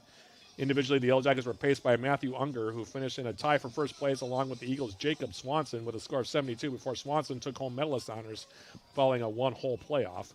On the women's side, UWS placed third in the team competition with a score of 356 and were led by Ashley Schintz with a score of 84 to place third individually. Up next for both teams, on the men's side, the men will be in action on Sunday, Monday, the 14th and 15th at the at the Frank Rigglesworth Invitational, hosted by UW Eau Claire at the UW Eau Claire, Golf and Country Club in Altoona with start times of 1:30 p.m. and 9:30 a.m. respectively on the 2 days. Meanwhile, on the women's side, UWS is next in action at the D3 Classic hosted by Gustavus at Emerald Greens Golf Course in Hastings tomorrow and Sunday on the 13th and 14th. And last but not least, men's and women's cross country. Both teams opened their respective campaigns at the Tony St. Pierre Invite hosted by St. John's and St. Benedict at Boulder Ridge Golf Club in St. Cloud. That was on the 5th of September. On the men's side, the Yellow Jackets placed third as a team with 69 points and were led by Dylan Udo with a time of 16 minutes exactly, 0.6 seconds in fact. Placed fourth individually. On the women's side, UWS placed fourth as a team with a score of 106 points and were paced by Simone Stevens, who placed fourth individually with a time of 19 minutes, 14.9 seconds. For his performance, Udo was also named UMAC Men's Cross Country Athlete of the Week, so congratulations to him. The two teams will be off this weekend, but they'll be next in action on Saturday, September 20th, as both teams head down to Northfield, Minnesota to take part in the St. Olaf Invitational hosted by St. Olaf College at the St. Olaf Cross Country course in Northfield. Both the men's and women's races are slated for 11 a.m. starts on that night. So That brings an end to our Yellow Jacket Sports Summary and also brings an end to our halftime programming sponsored by Hovland Incorporated. We'll take one more quick break and then come back with the start of the second 45 minutes of this non-conference contest between the Yellow Jackets and St. Olaf. That's coming up in about 3 minutes. This is UWS Men's Soccer on 91.3 FM KUWS Superior and on Yellow Jacket TV, an affiliate of the UMAC Sports Network.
Fans get the same gear the Yellow Jackets wear by visiting the Yellow Jacket Sideline Store. Browse the latest styles of gear, including shirts, shorts, sweatshirts, outerwear, and more. The Yellow Jacket Sideline Store can be found at uwsyellowjackets.com/shop. Quick reminder before we begin the second half here, the next broadcast of Yellow Jacket Men's Soccer, of course, as I mentioned a couple times, Wednesday, September 17th against North Central. That'll be game one of a doubleheader on Yellow Jacket TV against the Rams' first UMAC Conference Contest of 2025 for the Yellow Jacket men. 4:30 p.m. the opening kick, 4:15 the pregame.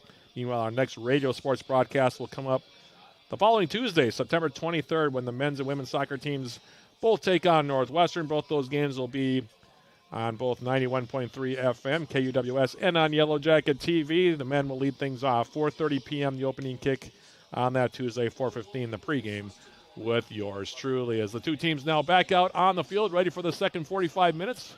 A total of 4 goals in that first half, 2 each way. Sets up a very entertaining, hopefully we hope, or like I said, hopefully a very entertaining second half. Jackets will be going from right to left in this second 45 minutes, while the Olies will be going from left to right. Definitely the best half of soccer the Yellow Jackets have played so far this season, I would argue. And we'll see now if they can carry that over here against a very, very gifted and skilled St. Olaf team. The Yellow Jackets, Harvey McLaughlin standing in the center circle, waiting for the go-ahead from our center referee here tonight. Jackets going to stack. It's like 4 or 5 players to the left here as McLaughlin waiting the go-ahead. And there is the opening whistle, and we are underway here in this second 45 minutes as a long ball now from Jacob Wilds into the corner. And the Olies will have a throw deep in their own territory. It looks like Ben Beckman will come over and take it here for St. Olaf. Or maybe not. He picked it up, held it for a second, and now he'll give away. As the throw now comes in now. Bulali back in there for St. Olaf. He's their leading goal scorer. Came into the game tonight with 4 tallies thus far, and that one headed out by Bulali. It'll be a throw now for the Yellow Jackets. Taken by Adam Caffel. All up the middle now. Caffel, as it was cleared toward the midfield line, headed down by the Yellow Jacket outside defender, but now it's taken by Pillar, who's back in there, and he'll draw a foul now on Orlando Fertelman and gives him a little shove as he walks away, does Pillar. And we'll have a free kick now right near midfield here for the Olies.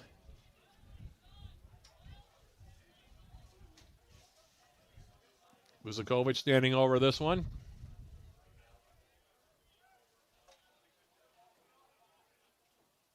Jake Kidd back in there for the Jackets. Joel Thomas on the right side. Vuzakovic now will take it with the left foot. Lifting it now for Beckman. Jake Kidd, though, able to read it. Had it momentarily. Now Beckman takes possession. Plays it near side for Nair. Dimitri Nair now. Stripped by Taylor Moore to the far side of the field. Freddie Watson now getting out-muscled over there by the Oli's Aiden Hillis. Ball in the middle. And it'll be cleared away now by Isaac Beckett with the left foot. Here's Jake Kidd now on the run. Being tracked by Beckman. Jake Kidd still on the move. Taking it deep into St. Olaf territory. Beckman now able to get his foot on that ball. Jackets maintaining possession. McLaughlin laying it back for Fertelman. And now a foul going to be called here as UWS's Freddie Watson got taken down right in front of the Yellow Jacket bench. It'll be a free kick now for UWS. 42 minutes, 40 seconds remaining on the evening here. Watson on the left foot, McLaughlin on the right foot. Jackets bunching toward the top of the 18. Ole's man marking there.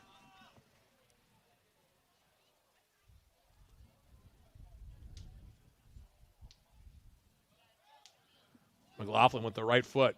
And in the middle, Olseth getting his head to it. Now Fertelman for Taylor Moore. Moore for the Yellow Jackets. And that one will be sent out of play, and it's a corner kick for UWS. McLaughlin going to come over and take this one. It's the third corner of the ball game for the Yellow Jackets. UWS sending numbers forward. All these bunching into the 6-yard area. And the Jackets, as a result, will play it short. Fertelman now.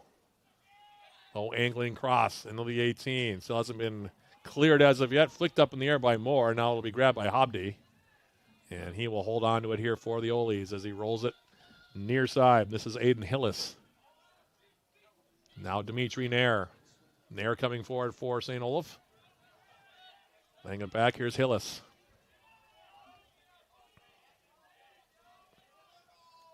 Olseth now to the far side. Here's Beckman. Beckman now sending a ball to the far side. Now ball up the middle. Riker Doolittle now for St. Olaf. Top of the Yellow Jacket 18. Laying it back. Now Vuzakovic gets a shot away. That one blocked by Fertelman, and that'll come near side. Chance to break back now for Joel Thomas. Thomas now running forward.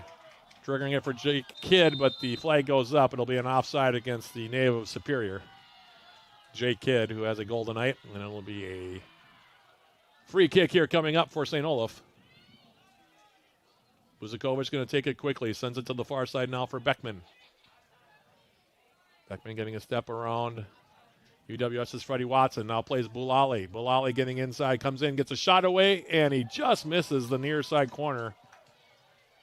Came inside there, got inside position against Jacob Wiles.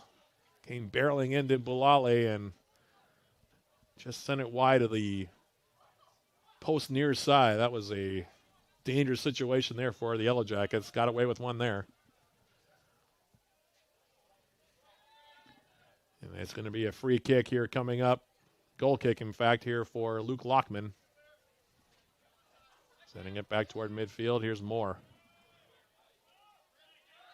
And it's going to be a foul called on Jake Kidd here as he collided with Beckman. 234s on each team coming together on that sequence, and the call goes to the Olies. Vuzakovic will take this one on the free kick. Sends it over for Hillis. Aiden Hillis.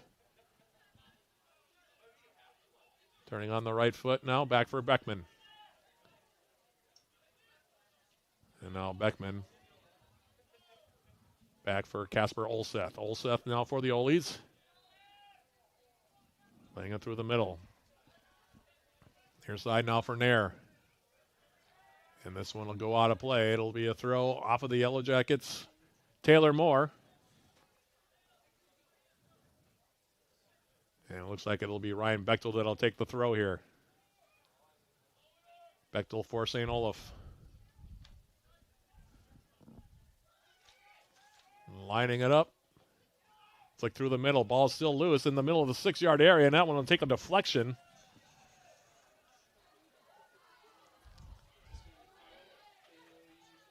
Olseth was there for St. Olaf. Bolali was in the mix. And it deflects out off of UWS. 7th corner kick now for St. Olaf, far side corner.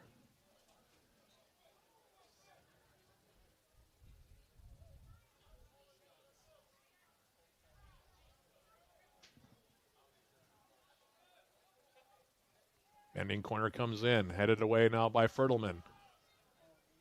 St. Olaf trying to maintain possession. Isaac Beckett for the Yellow Jackets, playing it forward. Ben Beckman intercepting for St. Olaf, comes all the way back to the top of the Ollie's 18. Sent away there by Hobday, taken now by Moore. Here's Orlando Fertelman. Fertelman for the Yellow Jackets. Now Joel Thomas, Isaac Beckett. McLaughlin.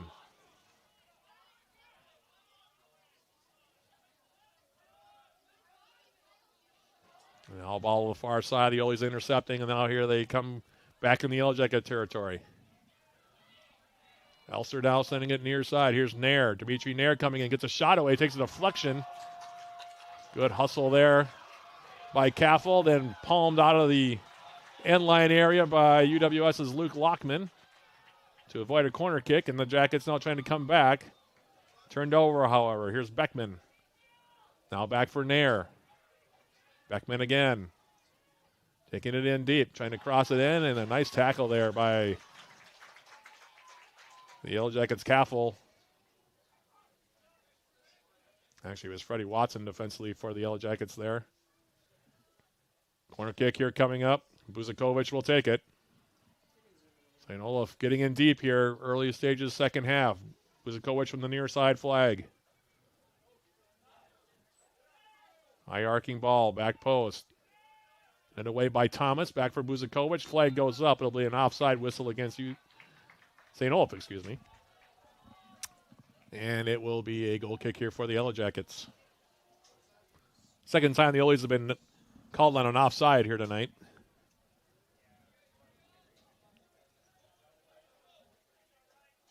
Lockman will trigger the play here. Plays it short now. Here's Wiles. Wiles being pressured here by Ryan Bechtel. And the Jackets turn it over. Elster now. Sean Elster for St. Olaf. As it's taken off his foot by Orlando Fertelman. And now here's Adam Caffel. Caffel for the Yellow Jackets goes back to the top of his own 18. Lockman will give it a ride with the left foot over midfield. Jay Kidd rising up, heads it toward the middle of the pitch. And now Buzakovic turns it over. Here's Kidd now coming in. Jay Kidd gets a shot away, and the save is made by Hobday. And are they going to call a red card here? They might. If it's a breakaway and a clear scoring opportunity, and it is going to be a red card, it's going to be on Kasper Olseth.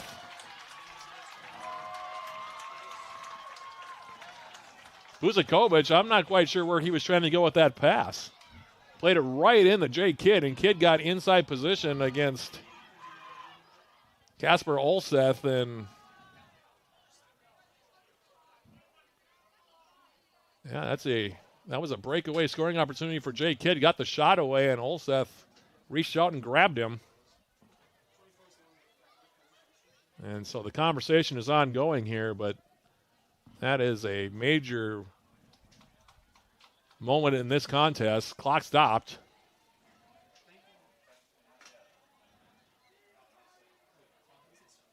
The clock is actually still moving here. And I think, yeah, they're going to stop it now. 34-35. Might be some time added on here. And the Jackets will get a free kick, I think, right at the top of the St. Olaf 18 here. But Kasper Olsef shown the red, and that's the right call. Kid got inside position after Buzakovic just played it right into Jake Kidd's feet. Kid was standing all by himself and then just took off, went back the other direction toward the St. Olaf goal. Hobday made the save, but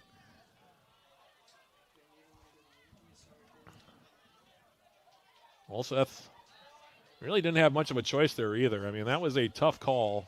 It's a tough play, too, for a defender.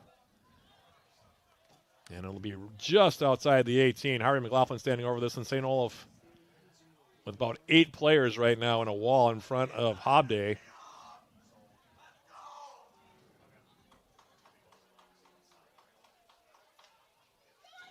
Harvey McLaughlin now will take this one for the Yellow Jackets. McLaughlin with the shot, and he curled it over the top of the bar. Went right for goal on that one and shot it over the top. Hard to get it up and down from that location. And it'll be a goal kick now for St. Olaf. But the Yellow Jackets now with a one-man advantage. Going to play 11 on 10 the rest of the night here, assuming no other red cards.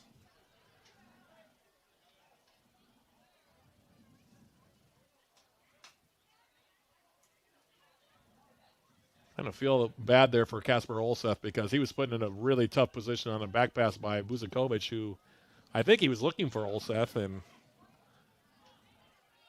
again, it was one of those situations where Buzakovic just made the wrong read and played it right into Jake Kidd's path. And Kidd coming forward draws the red card. So now it looks like the Oilers are going to bring Ryan Bechtel back on this sequence. And now Hobday will line this one up on the goal kick.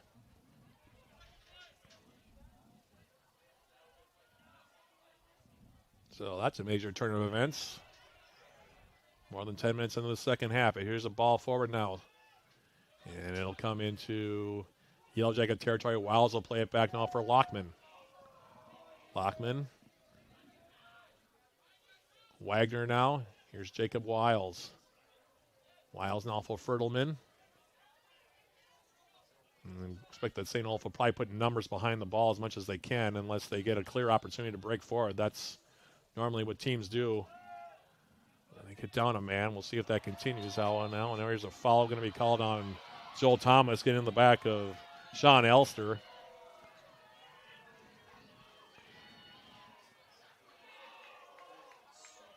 Free kick here now for the Olies. Beckman, by the way, has now come center. And it looks like what Justin Oliver has done here is he's moved Ryan Bechtel now to a back position on the right side. So St. Olaf, it looks like, going to pretty much try to stick here with 3, maybe 4 in the back. As the throw comes in from the Olies now on the far side for Bulali. That one broken up. The Yellow Jackets now trying to trigger back to their direction. Here's Kidd. Jake Kidd for the Yellow Jackets. Stripped to the ball now, Bulali. Dancing on the far side is Hillis. Elster now coming forward. Plays it off. And too far for Bulali. It'll be a throw now for the Yellow Jackets. UWS going to make a substitution, as is St. Olaf. Seth Davidson's going to come back in.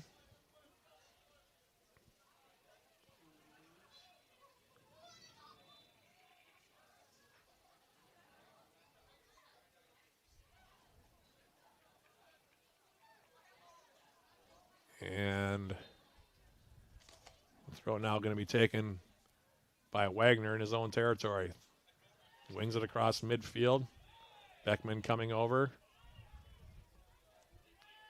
Chittle Angoma, by the way, has come back in now for St. Olaf. Now here's a ball forward. Fertelman laying it off.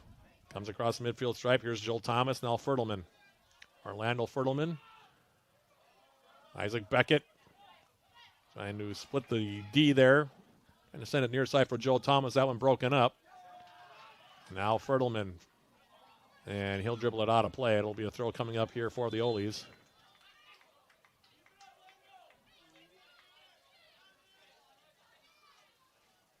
So it appears now as the Olies making their substitution, Bulali's going to come out here.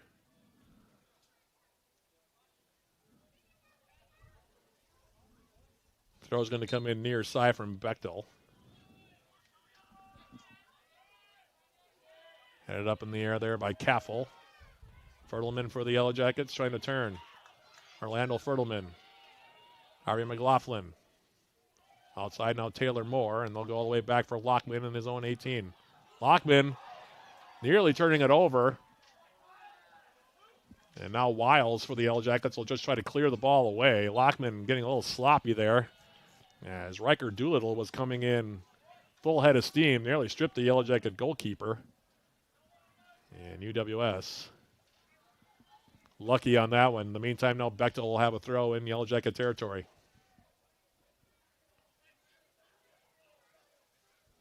Ryan Bechtel on the throw. Into the 18. Headed away now by Wiles. Recovered by the Olies. Now Hillis to the far side. They are trying to come forward. Then they'll play it wide. Ryan Bechtel now coming forward toward the Yellow Jacket 18. Peels away. Now gives it off Doolittle with the shot. And that one will ride high with the left foot and over the top of everything.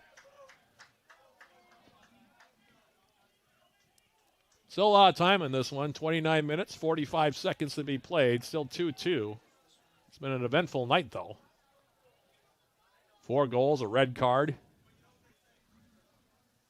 And still, I get the feeling there's plenty of action to be had here before the evening is out. As Luke Lockman lines this one up for the Yellow Jackets.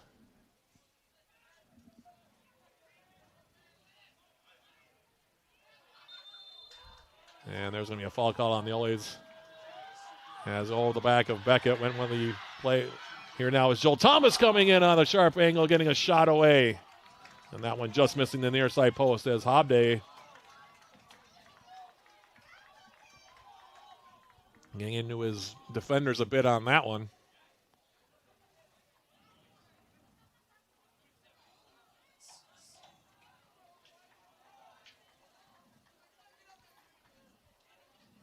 So the Olies right now with a back three, it looks like. Harry Ross has come in as well. He's playing in the middle right now. He had the assist on the game tying goal for St. Olaf. As the Olies now will send it near side for Bechtel. Ryan Bechtel lofting a ball on the run now. Near side is Soares. Trying to get Dimitri Nair. That one cleared away, and it'll be a corner kick here for St. Olaf. So the Olies taking the opportunities when they're there to get forward.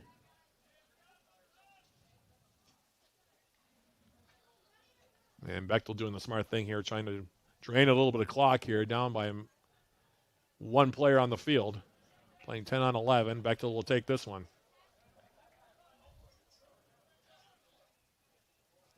Bechtel's ball skied it over the top. Backside of the 18. Jackets able to send it forward. And now a foul going to be called on UWS as Seth Davidson has done the back of these. St. Olaf player trying to keep the ball in play, that being Riker Doolittle. It'll be a free kick here now for St. Olaf. About 30, 35 yards away from Luke Lockman's goal to our right. Jackets will hold the line, top of the 18. Doolittle and Bechtel both standing over. It looks like it's going to be Bechtel that'll take it, however.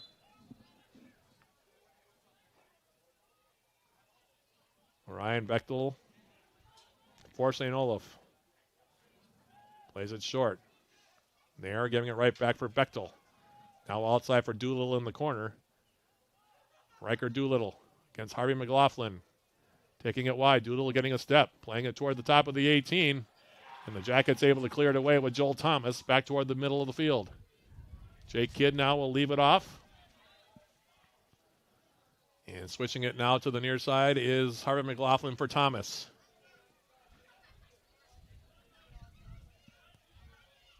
Beckett has the ball taken off of his foot now.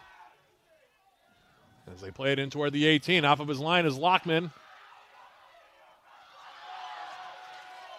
One of the St. Olaf players actually clipped Lockman as the ball was loose, and then a shot attempt was taken over there. That was Harry Ross, by the way. I think that made contact As they pass back, Lockman came off of his line.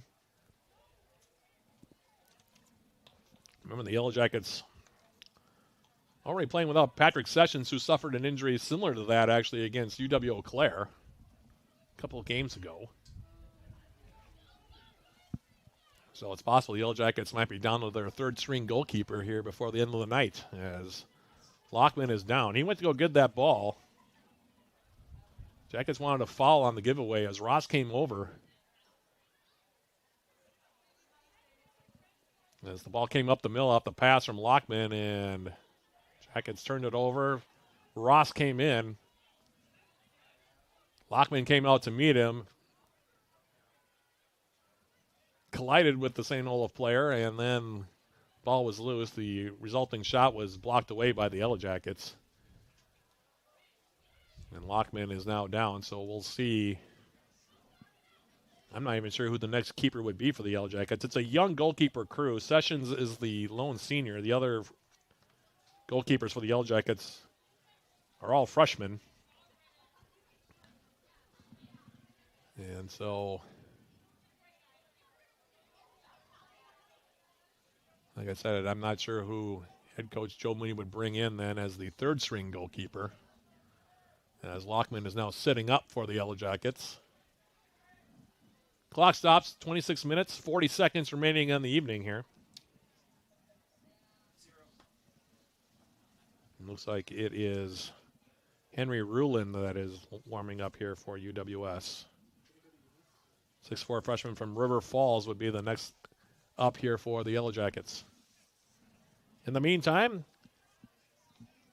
have you downloaded Swarm Central, the official rewards and loyalty app of the Yellow Jackets? Get started and receive 200 points just for registering and 200 more for downloading the app.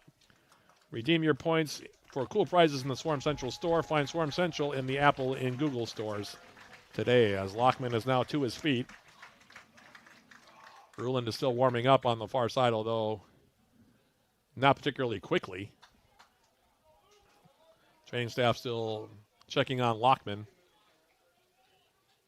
making sure that he can continue here tonight. Of course, anything up near the head area, and that could have been. We're a long way from the actual side of the field where Lockman got clipped, so it's hard for us to know exactly whether he made contact or Ross made contact with his head, but I know Lockman is up there and he's talking to the training staff here, and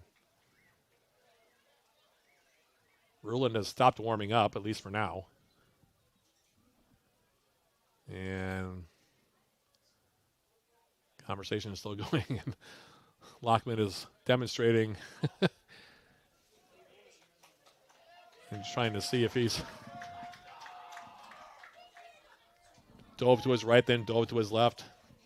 And I'm demonstrating, I think, for the training staff and also our center referee that he's ready to go. I'm guessing that's what he's trying to do with that. I think I've ever seen a goalkeeper injury where the goalkeeper in question was trying to demonstrate some goalkeeping maneuvers, and it looks like they are going to leave him in. So Lockman will stay in the game. Our center referee still talking to Luke Lockman here, and we're going to have a drop ball. And we're back to live action. So Lockman will stay in.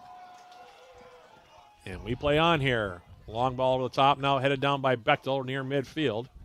McLaughlin for the Yellow Jackets, back for Kaffel.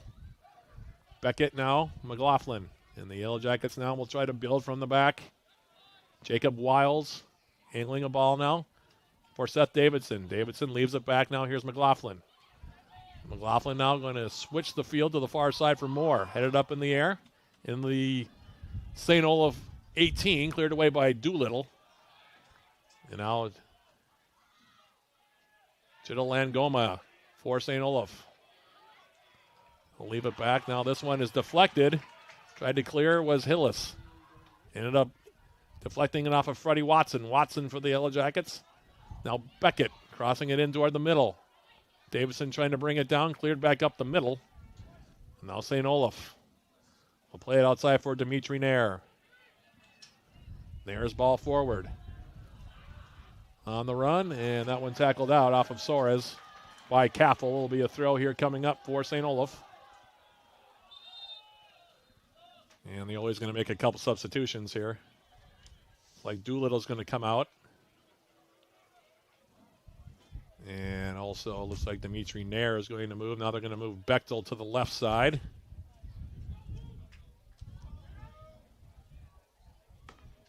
And we'll have a throw coming up now for the Oilies. Near sideline in Yellow Jacket territory.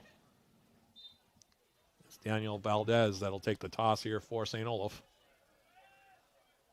Throw comes in. Getting a step now is Ross. Ross for the Oilies. And that one will be tackled out. And it'll be a throw coming up here for St. Olaf. Tackled out by Jimmy Jamison, who just re-entered the game for the Yellow Jackets.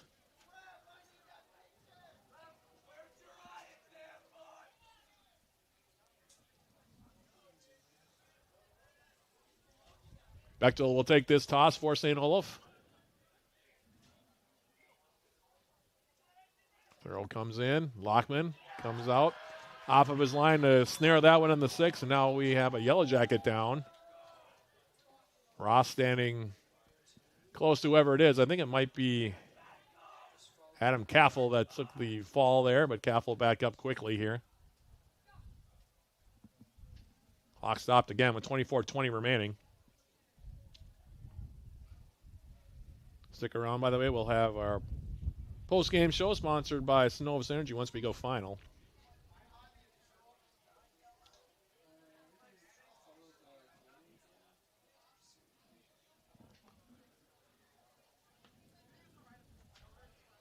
And we'll have another drop ball here, it looks like, as the training staff again coming out, this time for Adam Caffel.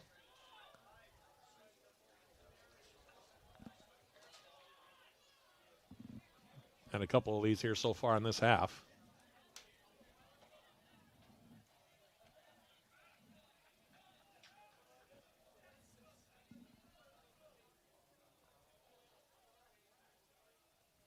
Shots now 14-7 in favor of St. Olaf. Still 5-4 in shots on goal, so we're right where we were at halftime in terms of that number.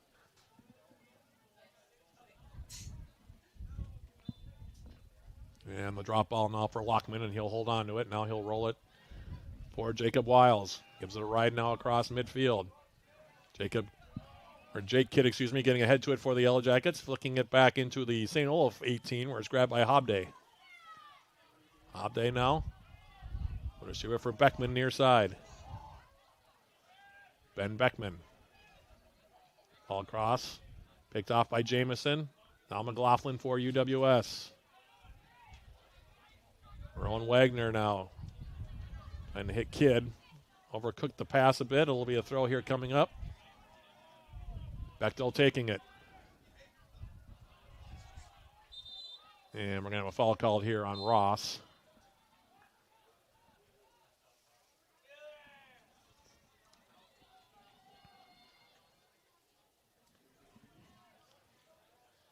Jackets now going to make substitutions. Kyle Massingham back in. Fertelman also coming back in, while Jamison and Beckett will come out.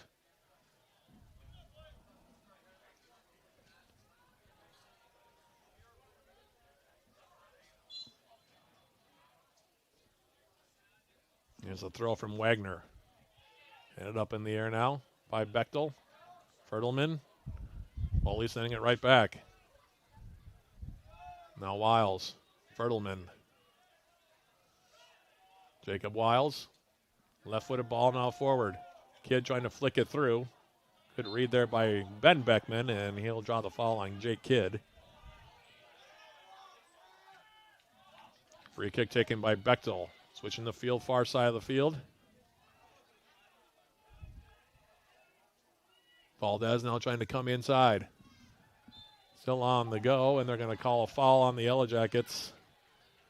It's like Fertelman will get the whistle, and we'll have a free kick now for the Oilies in a dangerous spot. Edge of the Yellow Jacket 18. More than halfway home in the second half. 22 minutes, 10 seconds, and counting remaining here. Still 2-2 your score. St. Olaf so far has outshot the Yellow Jackets 6-2 in the half.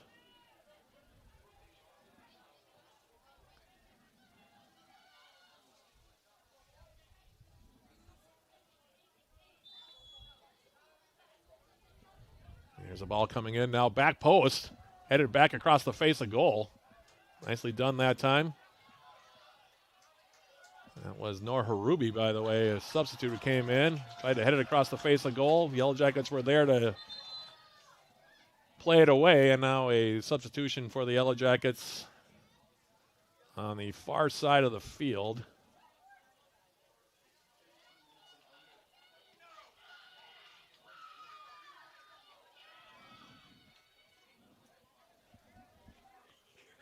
Apple's back in.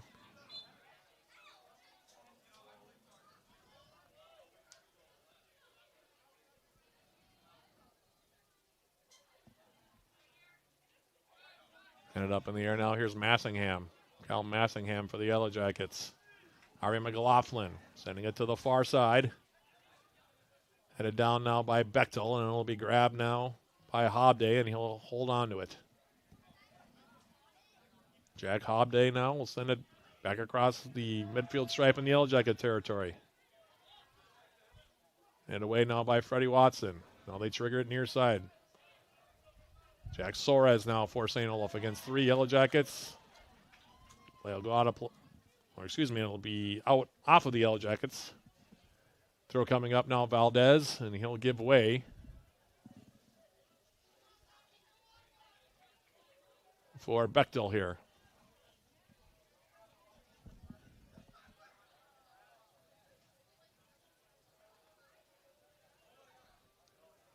Ryan Bechtel's throw. In the Yellow Jacket 18. Got caught in several sets of feet. Now it's being cleared up the middle. And we're going to have a foul call now on the Yellow Jackets, on the Oles, Chitalan Goma. And Harry McLaughlin just teed it up and hit the back of Ross. Want to go quickly.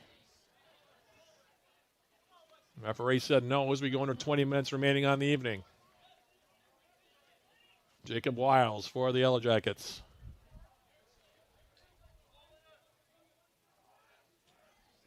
Wiles now hitting it over the top. Headed down by Davidson, and Watson couldn't get there in time. Hobday will grab it.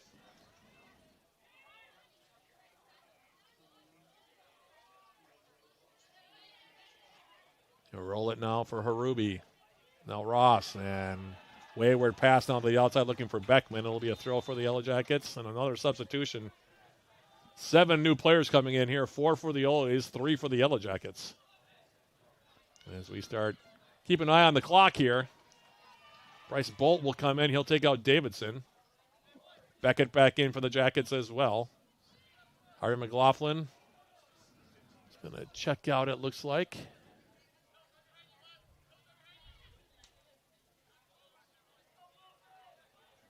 In the meantime, throw near side now for Caffel.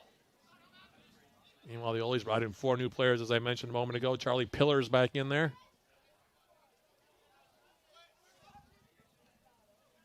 As off the throw, now Bulali also back in for the Oles. Also Ryan Wilson in for the first time. Now Caffel. Left-footed ball top of the St. Olaf 18, headed away, and now here's Pillar. His ball wide. Nice tackle on the slide there by Orlando Fertelman. Sends it wide, now Joel Thomas, now Fertelman. Here's a shot by Massingham, and it goes just wide of the near post. Had a sharp angle to Kyle Massingham, but left it just a little bit wide.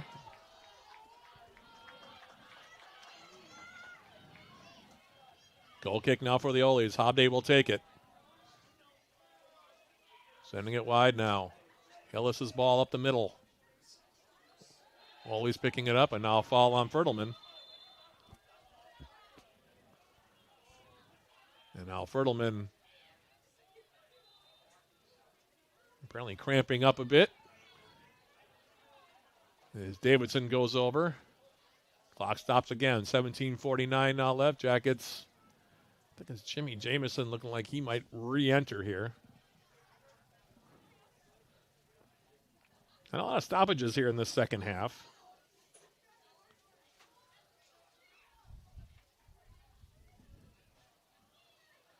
And Fertelman back up now, and he's going to gimp off here. Jameson's going to re-enter and take his spot.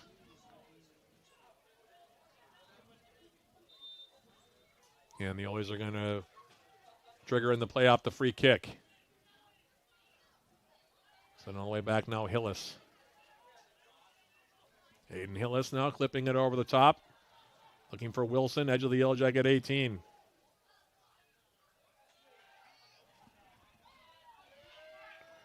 Now a ball sent by the Yellow Jackets across midfield into St. Olaf territory. The Oilies will take the safe route and play it wide. It'll be a Yellow Jacket throw.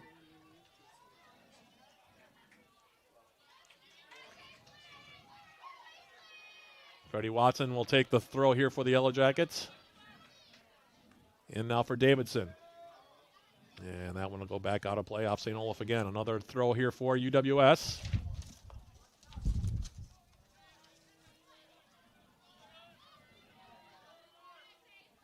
Cappel will take it. Here's the throw. Bryce Bolt trying to head it through. Now here's a look. Here's a shot coming in on goal, and that one will be saved. That was Freddie Watson getting a look. Short hop by Hobday. He'll make the save. Now he'll send it wide on the outside. Hillis.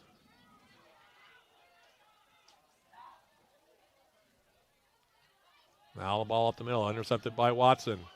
Playing it now, here's Massingham. Kyle Massingham to the outside now. Thomas. Jameson's ball through the middle, and unable to corral it was Bryce Bolt.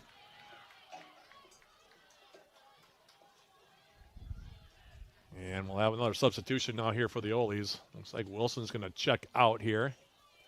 So a brief spell for him. Goal kick here for St. Olaf.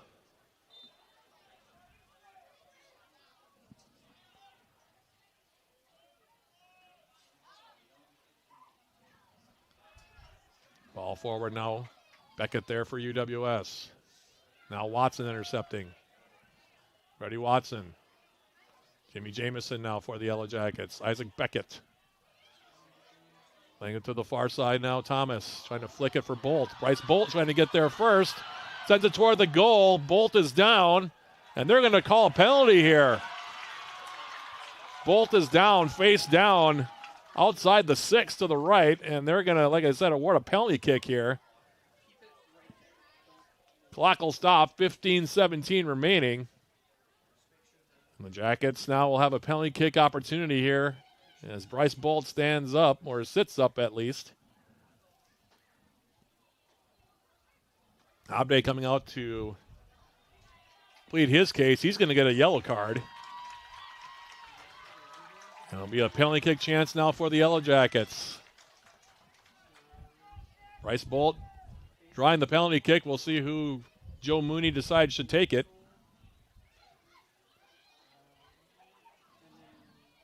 As Bolt is up.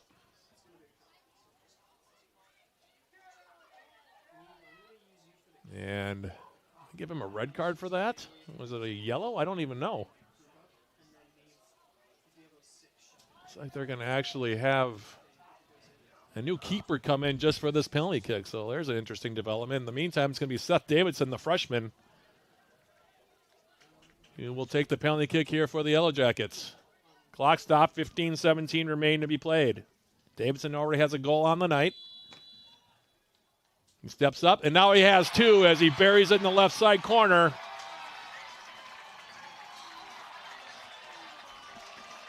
(15-17) now left. Davidson on the penalty kick. The freshman with his second goal of the night. And the Yellow Jackets have the lead. They retake the advantage, 3-2.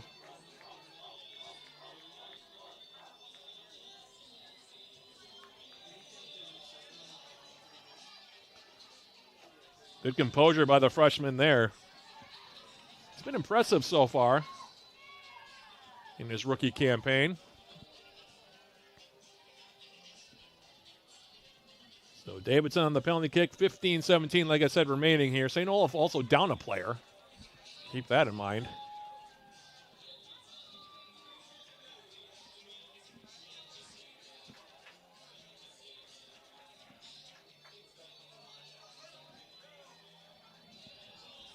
And so now St. Olaf, their backs against the wall here. Still, the Yellow Jackets will play this here.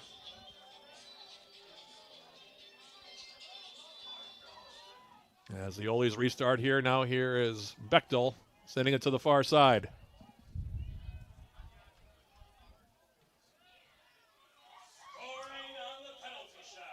Your Yellow Jackets was number 14, Seth Davidson. That goal unassisted at the 75th minute for your Yellow Jackets.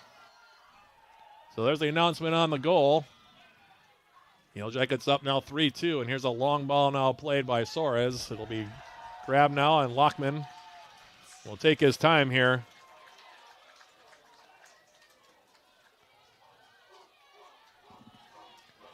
As he sends it back over midfield.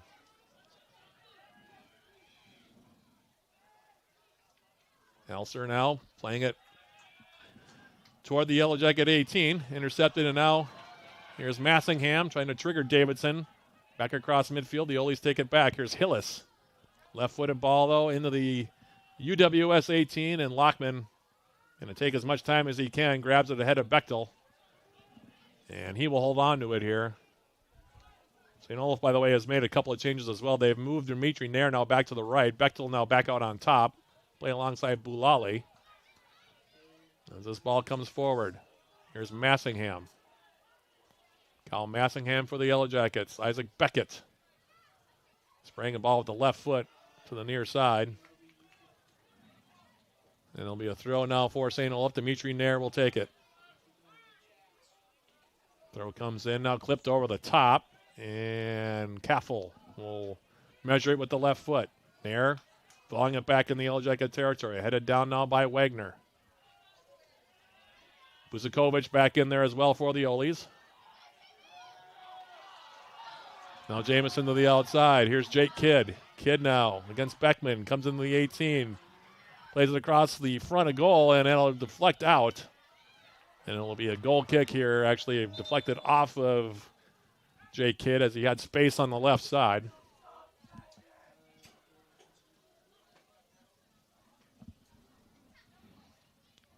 Goal kick here. Clock continuing to move. 12 minutes, 50 seconds now left. Nair's going to check back out. Bechtel going to come right side. As Chitolangoma is back in there now for St. Olaf.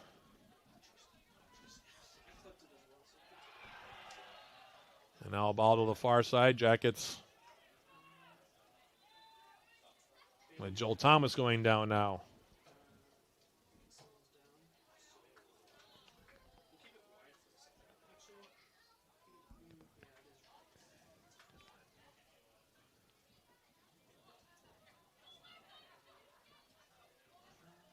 Looks like he's also suffering from a cramp. Taylor Moore going to come back in here for the Yellow Jackets.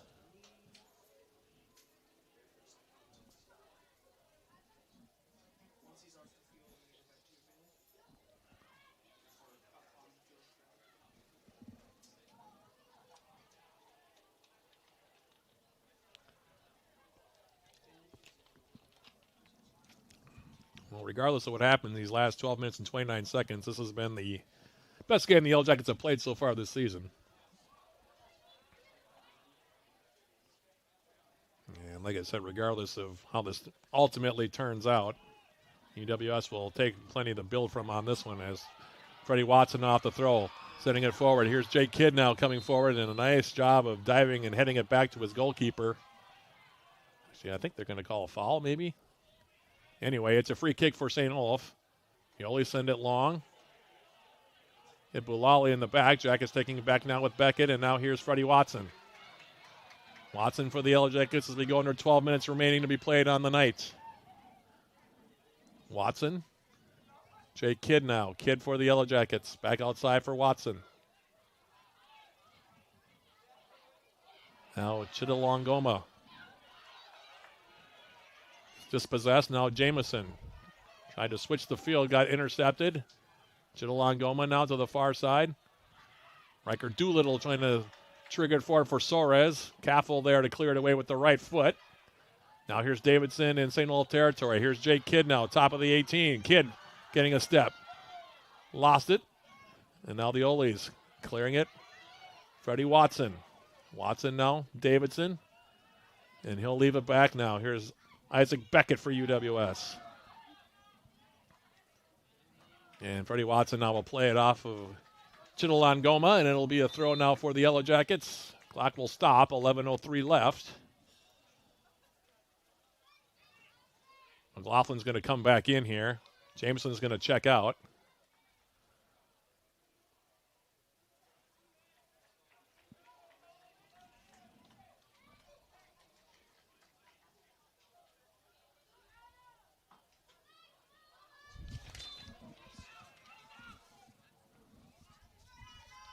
Capel will take the throw. Throw comes in now.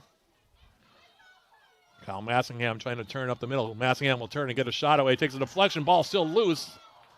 And by the way, the new keeper in there for St. Olaf never did get it in there. It's Beckett Carlson who came in. Sophomore from Maple Grove, Minnesota. I'll leave it short, and now Buzakovic to the far side of the field for the Oles. Hillis for Bechtel. Now Bulale. He's got a quiet night, has Abdir Bulale, the leading goal scorer for the Oles. Long ball by UWS into St. Olaf territory. The Oles will take it down with Beckman. Now Bechtel to the near side for Soares. Bechtel now will switch it back to the far side of the field. Doolittle now coming toward the 18. Doolittle gets a shot away, and the save is made by Lockman. Dove to his right.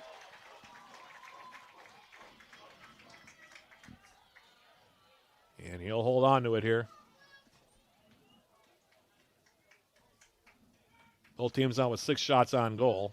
Foley's with a 15-12 edge in total shots. As this ball forward for Kidd, that one headed away by Beckman.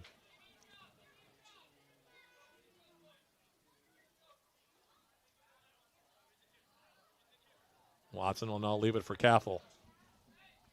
On the throw. Jackets will try to kill as much clock as possible here down the stretch. As Caffel lines this one up. Throw comes in now to the 18, bounding around. Now Kidd for UWS. Ball cleared back up the middle. Took a deflection off of Massingham, and then McLaughlin couldn't find it. Long ball now forward for Soares. Volleyed away now by Wiles. St. Olaf now making substitutions. Elser's going to check out. Harubi's going to come back in, as is Harry Ross.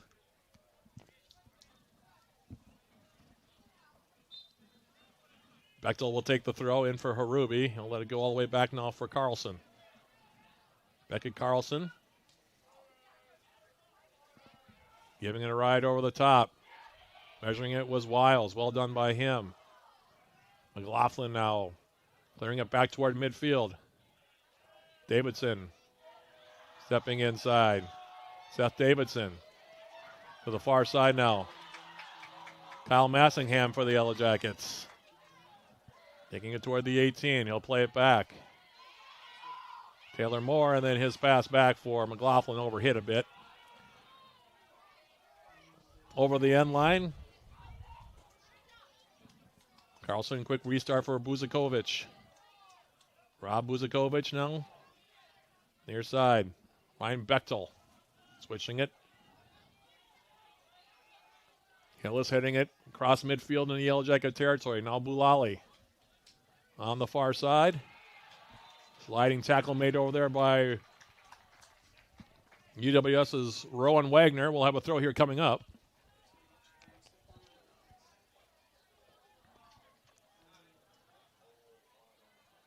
Always going to send everybody forward here. Throw coming up, 7.5 minutes left. UWS leading it 3-2. 2 goals for the freshman Seth Davidson. As UWS up by a goal. Now here's Hillis getting a shot away. That one blocked. Takes a funny deflection now back the other way, and the Jackets trying to counter. Now ball into space. Freddie Watson. Watson now against Harubi. And Noah Harubi sliding it out. It'll be a throw now coming up for St. Olaf.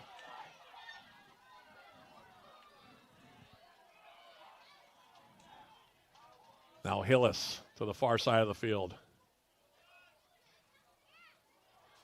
Jackets again balling it away. Hillis again for Bulali coming in at an angle. Bulali trying to play it across the front of goal.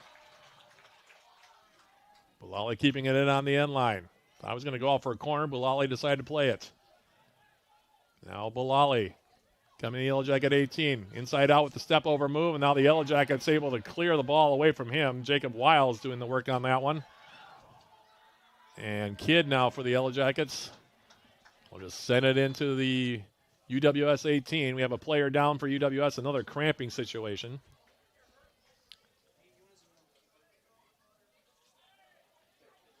And Wiles says, no, let's keep going here. So he popped right back up. Clock stopped again. 6:16 remain to be played here. St. Olaf looking like they want to make another substitution here.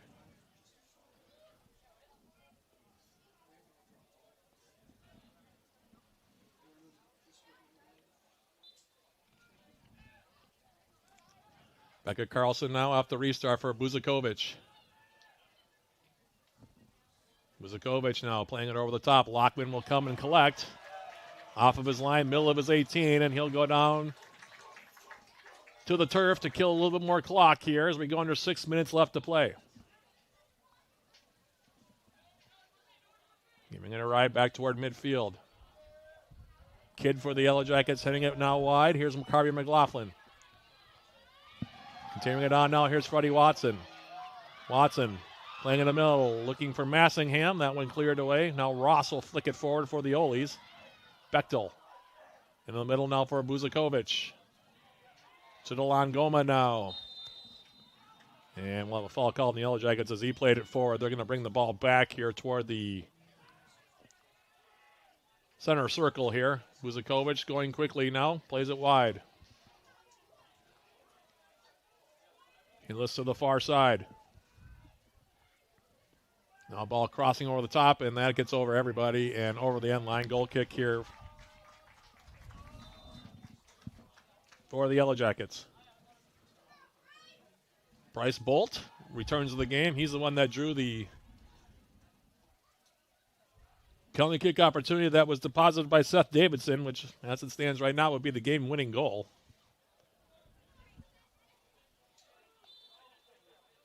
He checks in for the Yellow Jackets. He'll play alongside Kidd on top here. 5:01 left as Lockman will take the goal kick.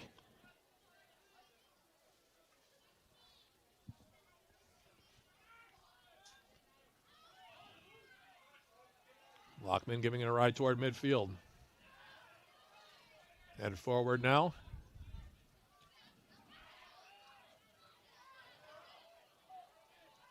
Take Kidd for the Yellow Jackets. Now there's a ball in the space for Bryce Bolt. Bolt for the Yellow Jackets. Losing the handle on it. Now Beckett flipping it for Massingham. Check it, it's Harvey McLaughlin. Has Massingham with him, now plays it to him. Massingham's ball over the face of goal. Back for Kidd. And that one cleared away by St. Olaf near side. 4 minutes and 20 seconds left. Jackets holding on to a 3-2 lead here against the number 22 ranked team in the country, St. Olaf. Another memorable contest between the Yellow Jackets and the Oles. The last 3 games have been pretty notable, to say the least. Watson will take the throw. Trying to get it in for Kidd. Harubi was there for the Oles. Clear it away. Now Bechtel popping it in the middle. Headed up in the air now by Beckett. Cheeto Langoma now coming forward for the Oles. Nice slide tackle by Beckett there. Taking it off his foot for McLaughlin. Harvey McLaughlin now in St. Olaf territory. Hitting it over the top. And off of his line to grab that one on a hop is going to be Beckett Carlson for St. Olaf. Rolls it for Ryan Bechtel, and now the Oles trying to come back the other direction. Ball to the far side. Cheeto Langoma now. Buzakovic to the far side, now Balali. Abdi Balali now trying to come in the middle. And we'll have a foul called on UWS. It's going to be, I think, on Isaac Beckett. He'll get a yellow card as well on that play, and it'll be a free kick for the Olies at an angle about, I'd say 20, maybe 22 or 23 yards away from Luke Lockman's goal to our right. 3:05 on the clock here at Superior Choice Credit Union Stadium. Jackets trying for their first win of the season. St. Olaf trying to avoid their first loss of the 2025 campaign as Buzakovic stands over this one on the right foot.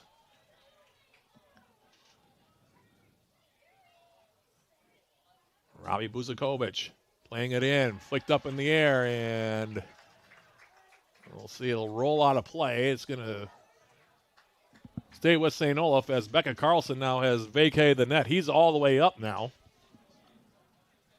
2:50 now left. Throw from Bechtel now in the near corner in Yellow Jacket territory. Takes a deflection out.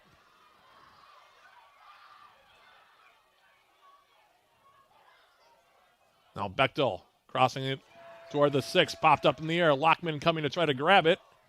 And it'll go out of play, and they're going to award a corner kick here to the Olies. 2 minutes, 20 seconds now left. Bechtel from the near side flag. Hits it over the top, back post.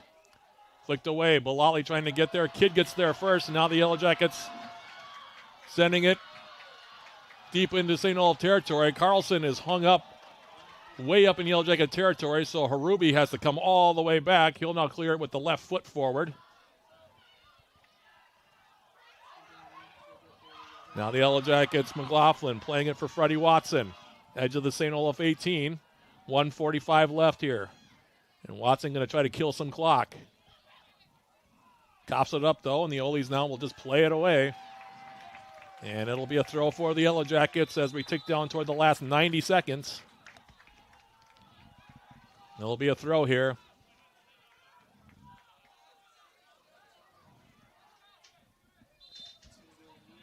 Post-game show sponsored by Synovus Energy looming here. 1:21 now left. And Ross having a conversation with our center referee. McLaughlin now for the Yellow Jackets. In the corner now for Kidd. Jake Kidd for the Yellow Jackets, surrounded by St. Olaf players, and will go out of play, and it will be another Yellow Jacket throw here.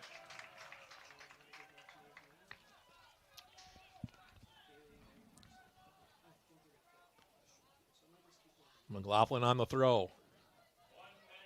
We go under a minute now left in this one. Bolt trying to use that 6'2" frame to keep the ball in the corner, kill as much time as possible. The Olies able to get the throw out of it, however. Bechtel's quick throw comes in. Now Massingham will clear it out of play. 42 seconds left in this one. Bechtel on the quick throw. Beckett now will head it. Keeping it in now near side. Check that, unable to do so was Ross.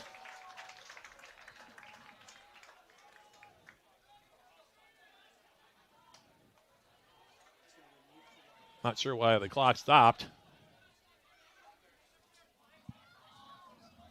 Throw comes in. Now here's Bryce Bolt. Bolt for the Yellow Jackets. Trying to get there first. Plays it wide now for Massingham. And now Massingham scoops up the ball in the 18 with his hands. And we're going to have a stoppage of the clock. And not sure what happened there. Anyway, 18 seconds left. Bolt nearly had a good look at goal there. Got inside position against Buzakovic. But Carlson able to make the play defensively. Now he'll send it forward. 15 seconds left. Cleared near side. Here's Jake Kidd with 8 seconds left, and that should about do it. As the ball goes out of play. Bechtel with 4 seconds left. Throws it toward the 18. Headed away by Wiles. The volley attempt goes wide. And the Yellow Jackets hold on down the stretch. They hand St. Olaf their first loss of the 2025 campaign. First win for the Yellow Jackets, and it's a big one. UWS on the strength of a second half penalty kick goal from freshman Seth Davidson edges the number 22 ranked team in the country, St. Olaf. Final score here from SCCU Stadium, Yellow Jackets 3, St. Olaf 2. We'll take a quick break and come back with our postgame show sponsored by Synovus Energy right after this. This is UWS Men's Soccer on 91.3 FM, KUWS Superior, and on Yellow Jacket TV, an affiliate of the UMAC Sports Network. Yellow Jacket Sports broadcasts on 91.3 KUWS are made possible in part by the Pink Wealth Management Group, providing financial advice and guidance dedicated to helping people plan for tomorrow. The Pink Wealth Management Group, proud sponsor of Yellow Jacket Athletics. Support for WPR also comes.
Johnson back here at Superior Choice Credit Union Stadium as the Yellow Jackets walking across the field here at SCCU Stadium to greet their fans and thank them for attending tonight's game. It was a whale of a ball game here. Yellow Jackets and St. Olaf, of course, played a classic last year in the second round of the NCAA tournament. Tonight falls under the same category as the Yellow Jackets pick up their first win of 2025. They come from behind. They come from behind and defeat St. Olaf. Final score here, 3-2. I had to make sure I had my numbers right here. It was a back-and-forth ball game all night. Yellow Jackets trailed 1-0 at one point. Took a 2-1 lead. And at halftime, it was 2 apiece. And then the freshman Seth Davidson with his second goal of the ball game. A penalty kick goal that was drawn by Bryce Bolt gives UWS a 3-2 lead. We jump into our post-game summary here. As this one, like I said, a wild ball game here in the cold night here in Superior. Scoring recap on this one. The Olies broke out on top 4:24 into the first half as Ryan Bechtel netting his second goal of the season from Charlie Pillar. Time that goal 4:24, and it made it 1-0 in favor of the Olies. Yellow Jackets came back 5 minutes and 32 seconds later. Jake Kidd with his second goal of the season off an assist from Freddie Watson to make it a 1-1 contest. Seth Davidson then gave the Yellow Jackets their first lead of the ball game, their first lead of the season for that matter, at 31:03, scoring off of an assist from Bryce Bolt to make it 2-1, and then just before the end of the first half, Jack Soares from Harry Ross at 44:25 made it 2-2. We talked about at halftime that the second half we were hoping would be entertaining, and it certainly was. A lot happened in that second half. Biggest play probably of that half, to be perfectly honest, beyond the penalty kick goal from Davidson, was the red card that was handed out to Casper Olseth. It was a bizarre sequence of events that led to that red card. It was the right call, by the way, by our referee tonight. It was clearly a situation where Jay Kidd had broken in behind the St. Olaf defense, and Olseth had to reach out and grab him. What was interesting about it was the fact that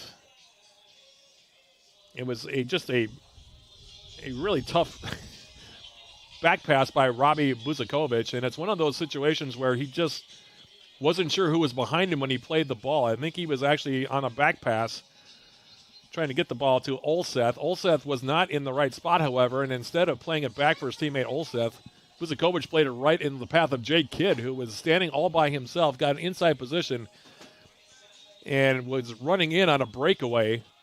Again, starting keeper Jack Hobday. That was when Olseth reached out, grabbed the Yellow Jacket forward Kidd, on a clear breakaway, and by college soccer rules, and actually by any soccer rules, in today's day and age, that is a red card due to stopping a clear goal-scoring opportunity. So Olseth goes off with the red card, and from that point on, the tenor of the game really changed. The Yellow Jackets able to get inside, find some more space, got toward the goal a little bit more, following the red card on Olseth. It led to a ball into the St. Olaf 18, in which starting keeper, again, Jack Hobday, came off of his line. Bryce Bolt tried to beat him to the ball on the right side of the St. Olaf 18.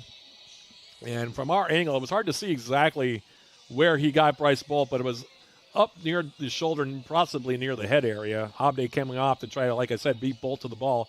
Took out the Yellow Jacket senior forward, and a penalty kick was awarded with 15-17 left in regulation time, and that was when Seth Davidson, the freshman from Sartell, Minnesota, stepped up and buried the resulting penalty kick around the substitute goalkeeper, Becca Carlson, after Hobday was given a yellow card for the infraction against Bryce Bolt in the box.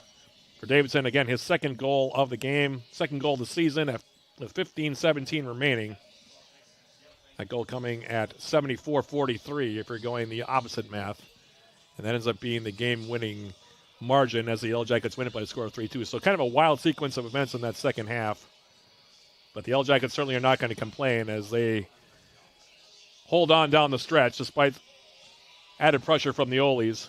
And they win it by the score of 3-2. Final shots in this ball game: St. Olaf with 15, the Yellow Jackets with 12. Both teams finished with 6 shots on goal. St. Olaf with an 11-3 edge in corner kicks. There was one red card, like we said, handed out to Casper Olseth. Both teams had 2 yellow cards. A total of 22 fouls were called in the game. 4 offside, 2 each way. And as far as goalkeeper saves, the Yellow Jackets' Luke Lockman gets the victory in goal for the Yellow Jackets.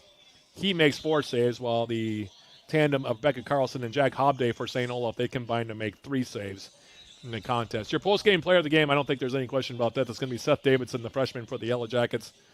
His first goal was a thing of beauty off the feed from Bryce Bolt up top. It was perfectly placed in the lower corner. I didn't talk about that. I talked about it at halftime, but it was a really nice sequence of passing by the Yellow Jackets that led to that goal. Bolt able to head a ball into the path of Davidson in the first half. Fired a shot underneath Hobday in the left side netting to give the Yellow Jackets a 2-1 lead. And then following the fall on Bolt in the box, the freshman again showing real good composure, stepping up to the spot. That's not always an easy thing to do, especially for a freshman. Tucked it into the left side netting, his second goal of the game, second goal of the season. It ends up being the game winner, and the Yellow Jackets win it by the score of 3-2. So Seth Davidson is your post-game show player of the game. Up next for the Yellow Jackets, they'll have a few days off before they begin their quest in the Upper Midwest Athletic Conference race for the 2025 campaign. Their next game, Wednesday, September 17th, taking on North Central right here at Superior Choice Credit Union Stadium with yours truly. That'll be a 4:30 p.m. opening kick, 4:15 the pregame. That'll be game 1 of a doubleheader. That will be a Yellow Jacket TV broadcast only, by the way. The next time the Yellow Jacket men will be on the radio will be coming up a week from this Tuesday, the 23rd, as the men's soccer team again taking on Northwestern. First meeting with the Eagles here in 2025. 4:30 p.m. again, the opening kick there, 4:15 the pregame. That'll be a joint broadcast on both 91.3 FM KUWS and on Yellow Jacket TV as well. A big thank you to my 2 engineers here tonight, Gus Shupp back at 91.3 FM, the studio down there, and also to Brad Lellis, who is my engineer with Yellow Jacket TV. We hope everybody enjoyed the broadcast, and we hope you will join us for more Yellow Jacket men's soccer this season. Tonight was a dandy, and we hope that you'll again join us for more Yellow Jacket soccer here in 2025. So for Brad Levitz at Yellow Jacket TV and for Gus Shupp back at 91.3 FM, this is Matt Johnson. One more time repeating the final score.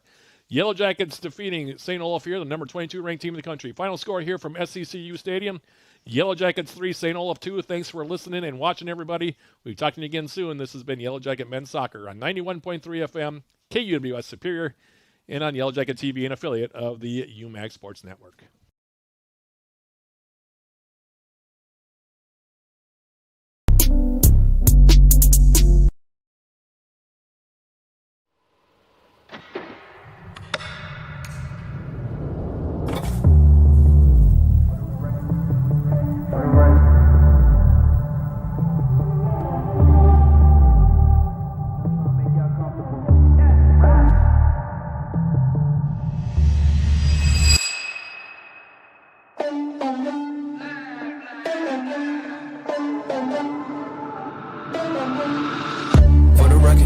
trying to make y'all comfortable. For the record, you ain't trying to grow, then it's done for you. For the record, lab on me going all the way. For the record, ain't trying to link, no time to waste. For the record.